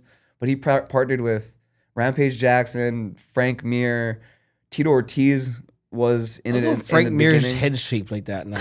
I don't know, gear maybe, but It's like he put glasses on his too tight and his head grew around his glasses. after Rampage did a podcast with Brendan Schaub like a few years back for a Fight Companion, Brendan was pushing him like, you got to start doing content, you got to start doing podcasting. So he started doing that F3 podcast with Harrison Rogers down in Arizona. Nice Then- on Jackson. Then Bear recruited him to do the Jackson podcast down in Yeah, California. I like to watch him on Jackson podcast. Dude, and they start killing the content, right? He recently sees everything that's going on with all these streamers and whatnot, and he's like, screw it, well, I'll be the best at that. Rampage Jackson has no filter, right? He's always vocal and yeah, he had good content. He's always been hilarious. Yeah. Remember when he was humping the reporter back in the Yeah. day? That one Oh chick? yeah, when I was a teenager in Brazil, I used to watch that all day. Wait, the one of him humping the reporter? his highlights and like highlights of his fights and And his highlights interviews, of yeah. his funny moments. Yeah, So now he has a cameraman following him basically throughout the entire day, and they stream to Kick and to Twitch. And bro, he's making millions already off of just streaming. more than he made fighting. He's made more money off of streaming than he's made off of fighting already, bro. and he's a old school fighter, right? Usually people wouldn't remember. But he's just so relevant, he so keeps hilarious. himself relevant. You gotta think, he was in like a blockbuster. He was in the A-Team. That was a huge blockbuster Oh yeah, movie at the that's time. right. Yeah, And Rampage Jackson was a massive star. yeah. It's kind of cool to see Well, him he's be able to funny. stream. Hilarious. Yeah. So funny. No filter. No filter, yeah. He's wild. I don't know how he's not gotten canceled, to be honest. Well, it's not like No, it's like that. He says the most wild shit. it's not like politics. That's why I think. It's just one subject you can't touch, right? When is that? I'm not gonna touch it. Oh, Did you get to watch the fights this last weekend? UFC 318. Yeah, yeah. What did you think of the card? We can start at the top with Dustin Poirier and Max Holloway. What did you think of that fight? Because that's in your weight All right, division. that's the only fight I didn't watch it That's the only fight you didn't watch? because What? because right now I have to. I can't eat like very like hard foods that I have to chew hard. Okay. And I was in a party like the presidential weed. yeah. I was in the party, and then The pre rolls, yeah. they have The pre infused pre roll. vape. Yeah, Yeah. really good quality. And then after that, like I was so hungry. I'm like, fuck, I'm gonna go home and make my food. Like a slushy or a smoothie? Not like a smoothie, but I have to eat like Soft things- food right now? Yeah, yeah. So what other fights did you see from that card? So I'm really happy. My friend Paulo, he finally Oh, he looked good. is back again. Bro, what happened? Like, where did that come from? That performance? 'Cause we haven't seen him look like this He since, looked really good. we since knew the Izzy that, fight. but we knew that he had to win, right? Mm-hmm. Yeah, because he was coming from how many losses? Like 3 in a row, I think. Yeah, so That was huge, and people were like, Wasn't that guy supposed to be pretty good? He fought too. "Hell yeah!" oh yeah, he was coming from a crazy winning streak. Wasn't Paulo? The other guy was a favorite, wasn't he? Yeah, I Yeah. think so. Because the fucker he's been beating my friends. He beat Puna, Yeah. he beat Chris, and he beat Caesar. They are 3 great fighters. Bro, and he's got some crazy striking, like his hand speed. Yeah. That other guy, yeah. Roman Yeah, Kopylov, couple of he's a really Yeah, good he's fighter. quick. When he did Talented. throw like his stuff, it was quick. Yeah, I thought it was special to see what Paulo did to him, yeah. especially with, like you said, all the pressure of possibly Well, they getting said he cut took after a- this fight. Yeah, but then they This- say he took a long break and got healthy. He wasn't like Mm. he had a lot of injuries, had to recover. I don't know. That's what I heard them say. But this pressure helps a lot. Yeah, It does. yeah. Does you think it breaks some people though? I don't know, but I know that always the pressure. My best fights are always when I have my back against the wall. Like I have to win. Yeah, Kind of like the last fight on the contract when you're on that little bit of Yeah. a skid. yeah, But you've had some pretty stiff competition in your time in the UFC. Yeah. I guess that's kind of just how it is today yeah. with the level of talent in the UFC and especially Yeah. the depth at the lightweight division, right? And I think like maybe the mental part was the problem too. Like my UFC debut was supposed to be like a good opponent for myself, Damir Hadzovic. He's a striker. He's from Bosnia, but I think he lives in Denmark, and was a good match for my debut. But like at the time, I was doing so badly mentally. I was in the wrong place. I was in Colorado, and my life wasn't really good. Like I was by myself, and I even was living in a basement. Fuck that shit. Had no windows, Wow. and I don't know. Like I wasn't doing good mentally, and I think that's the most important part. Yeah. For sure in sports is the most important, but also in all the other parts of all the other things we do in life, right? It's very important. And then I was like, fuck, I can't believe I did that. And I got injured, and I think I got injured because I was like overweight. Because I was so like stressed and stuff. And then when I got called to fight Jim Miller, I was like, let's go. I fight anyone. Mm. And then during the camp to fight Jim Miller, I tore my MCL really bad. And anytime someone would kick me on the leg that I had the torn MCL, like my leg would like fly, like it's almost like you have no balance. And I went to Rio, and RDA was there too, and I started working at training with RDA and became good friends with him. And even like before the fight, we came early to his house in Orange County, and he was like, "It's okay, bro. When I fought for the title against Anthony Pettis, Mm. I had a torn MCL too." And I was like, if RDA did, I can do it too. But then in the fight, a lot of times when I would attack Jim Miller, Uh-huh. he would kick me and my leg would fly, and that would stop me too. So I fought him. Like when you look the UFC records, almost most of the records is him that broke all the records. And he had like 38 UFC fights, and I was on my debut, and the debut's really is very different, the UFC debut. Let's talk about that because, like, Patchy Mix, who had just made his UFC debut recently, Patricio Pitbull just made his debut recently, and both kind of weren't to the level of what we usually see from them in their careers, right? Is it going from that Bellator stage to the UFC? Is it that that much of a difference? I remember one of my friends, Bruno Bulldog. Mm-hmm. He was like, "Bro, the UFC debuts is different, it's hard, and something like that." And I was like, get out of here, no, not with me, not. What was the difference in your experience? And I think it really was like I wasn't listening to my corners, and when he talked about he started listening to Black Sabbath, that after the fight I started listening to Black Sabbath. Do you know what? Because my nickname is Motta, and I think because of that, that fucker Jim Miller he walk out with Iron Man from Black Sabbath, and I didn't real because like I said that was my debut. I didn't notice nothing. I was so like, I wasn't like I was on my last fight. I was present, just Mm-hmm. like I'm about to do a sparring at the gym. I was really calm and composed. And rewatching my fight against Jim Miller, I saw that he walked out with Iron Man from Black Sabbath. Uh-huh. Then I started listening to Black Sabbath, and I'm like, oh, this is so good. And I got addicted to Black Sabbath. That walking out in that first debut fight for the UFC though, what is it that makes you kind of not so present and lose yourself in that moment? Is it the lights? Is it just the fact that I'm on a UFC card, seeing the logo on your gloves? What is it about that first debut fight in the UFC?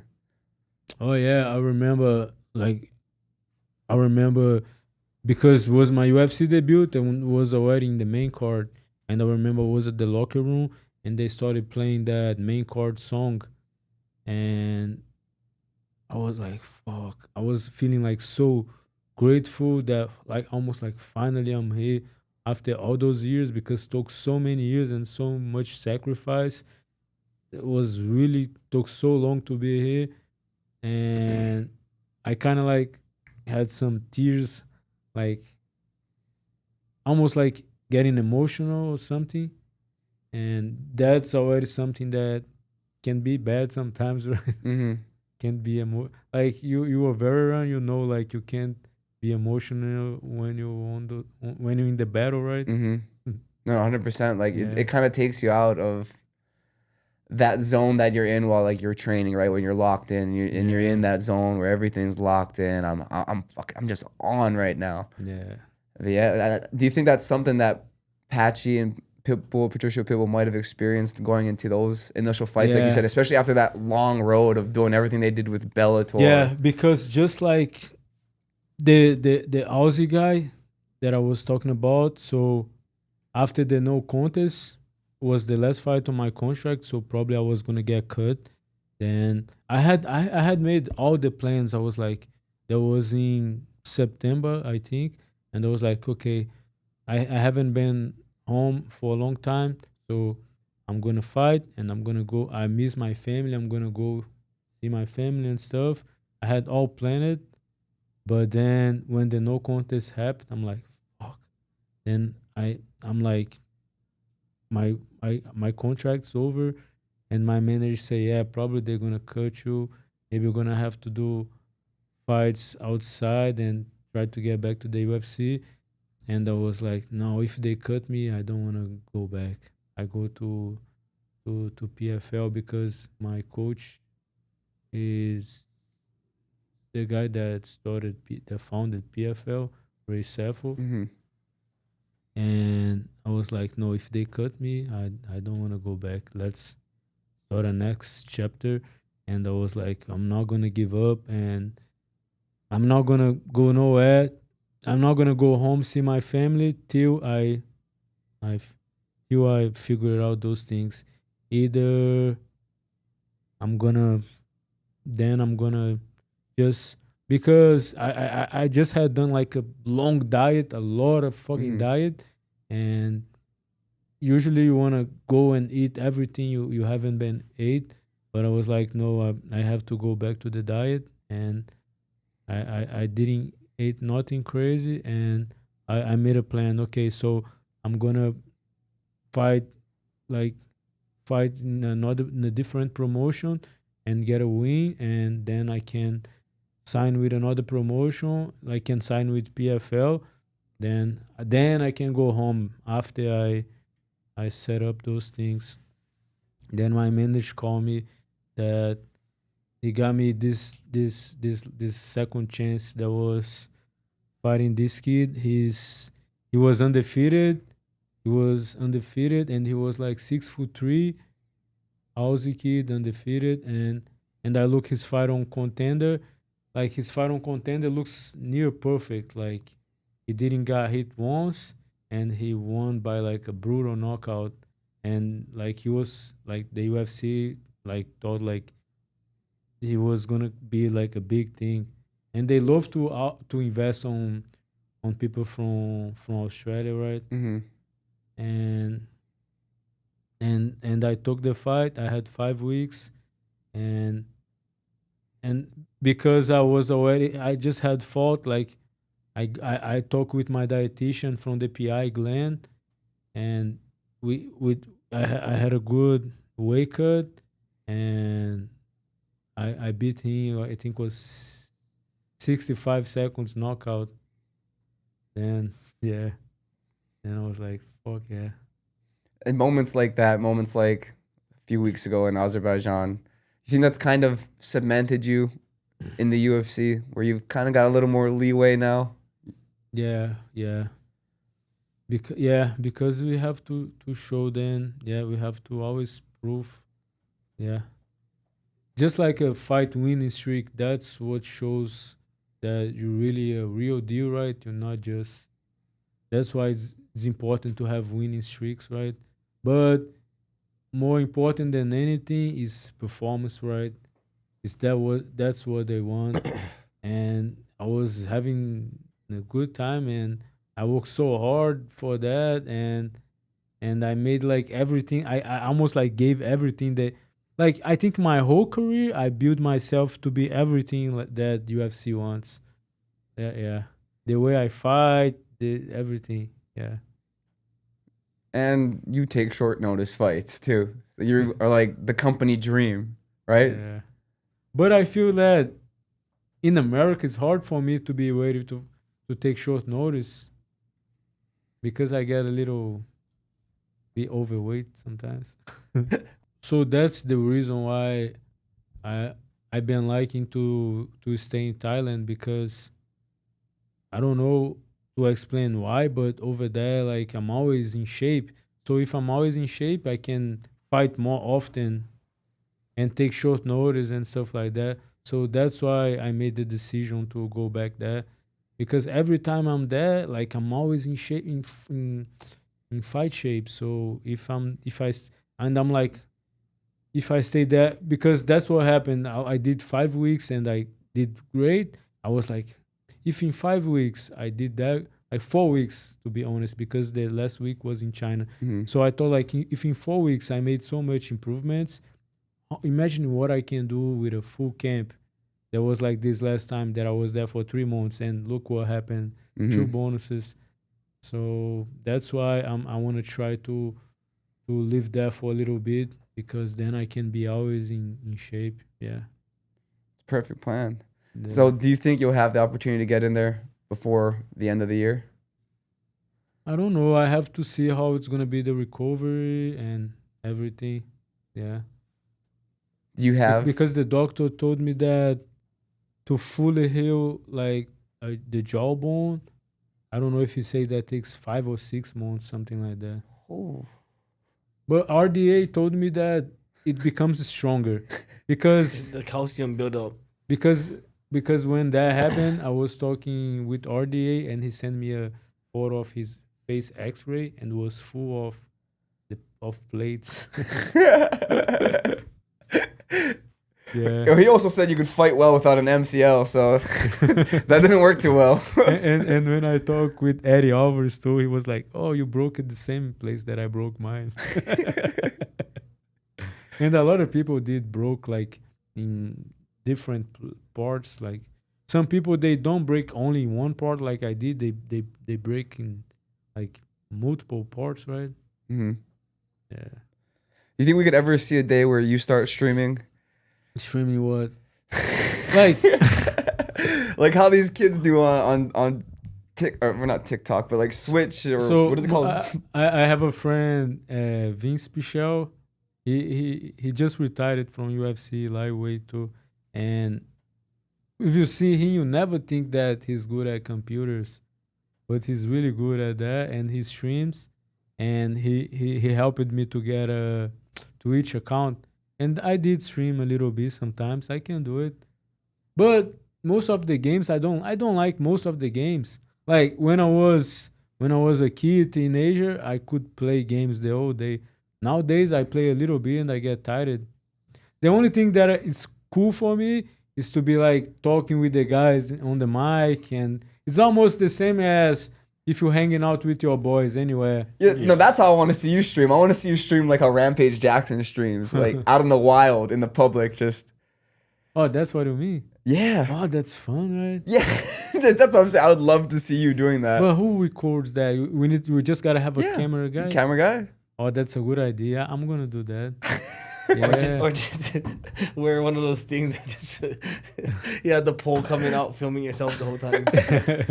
I think you would kill it on streaming, bro. Like you would be like the Brazilian Rampage Jackson. Because when I was at my fight in Azerbaijan with my coaches, one of my coaches, this crazy Irish coach, James, he was like, "Bro, we need to have one guy to because a lot of times I say some hilarious, things, crazy he laughs shit out of the pocket when nobody expects." I'm like, I know, bro. I know you.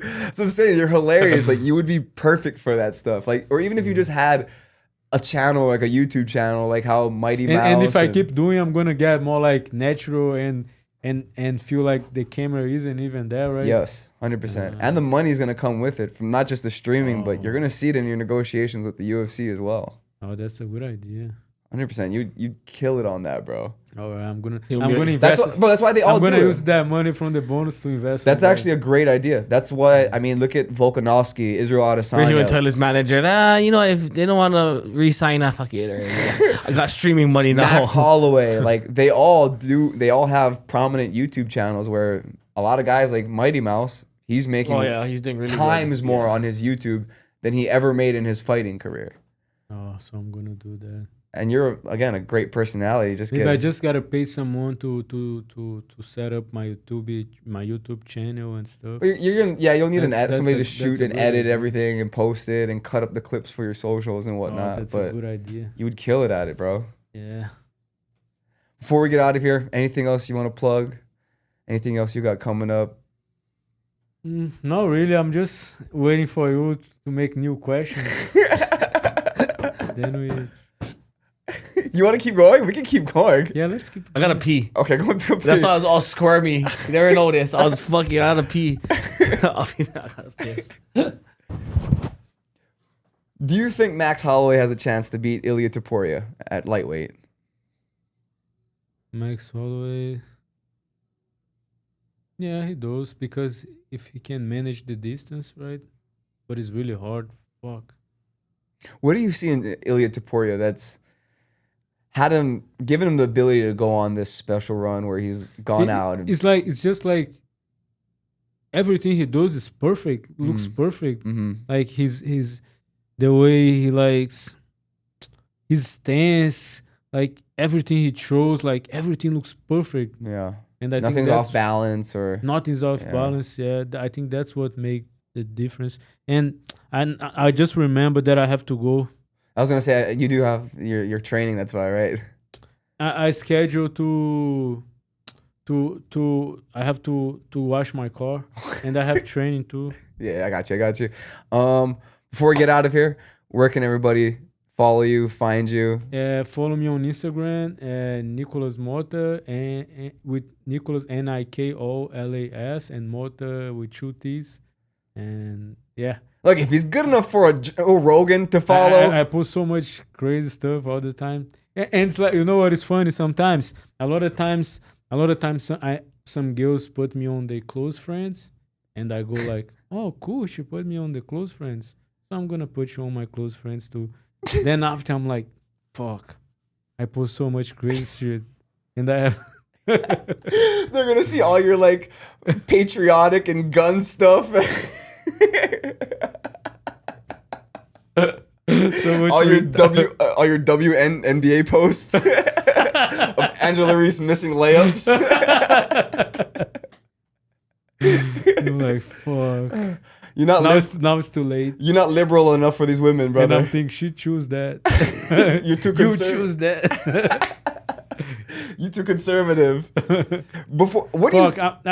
I think lately I was being so conservative, and in Brazil too, because in Brazil it's the same thing. But the only thing is that instead of saying Democrat and Republican, we say right wing and left wing. And lately I was being very right wing, very liking the Republican stuff. But now, like this time that I had off and I had time to think a lot about things, I started to realize that both sides have good and bad.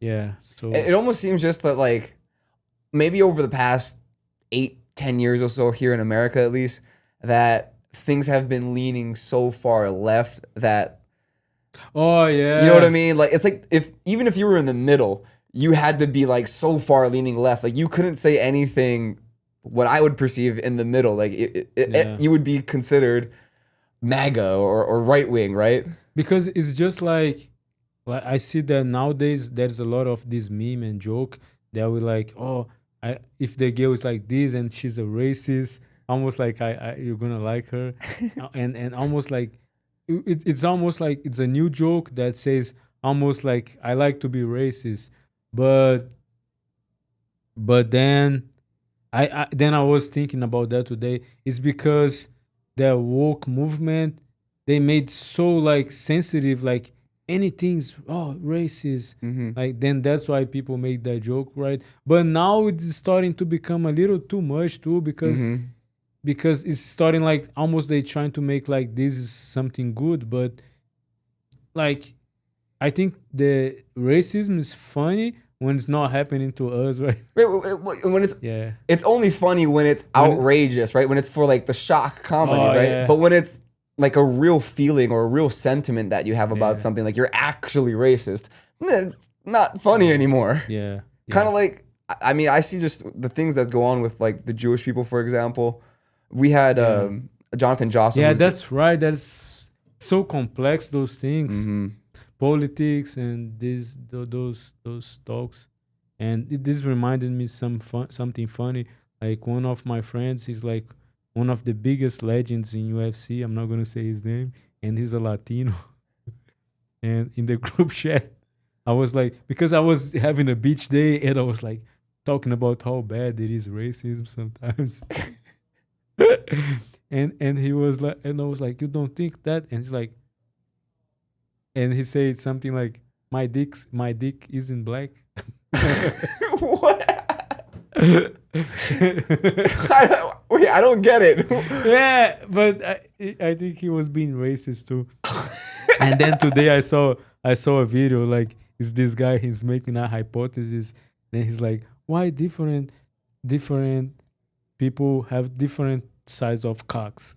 Why? And he's like saying that the darker nations have bigger size of cocks because it's too much cake. Like because usually the people from the darker nation have big bundas. And then I sent this video in the group chat and I was like, sorry, bro. The bigger the butt, the bigger the cock. Yeah. So in Brazil, in the map, Brazil is looking very dark. People don't realize that over 90% of the slaves that were brought over from Africa during the transatlantic slave trade were Yeah. brought to South America. Yeah. In Argentina, it's like in Argentina, they think they are Europeans, but really, like most of the people, they look very white. But in Brazil, it's like so much. Like if I started talking about, it's gonna go so far.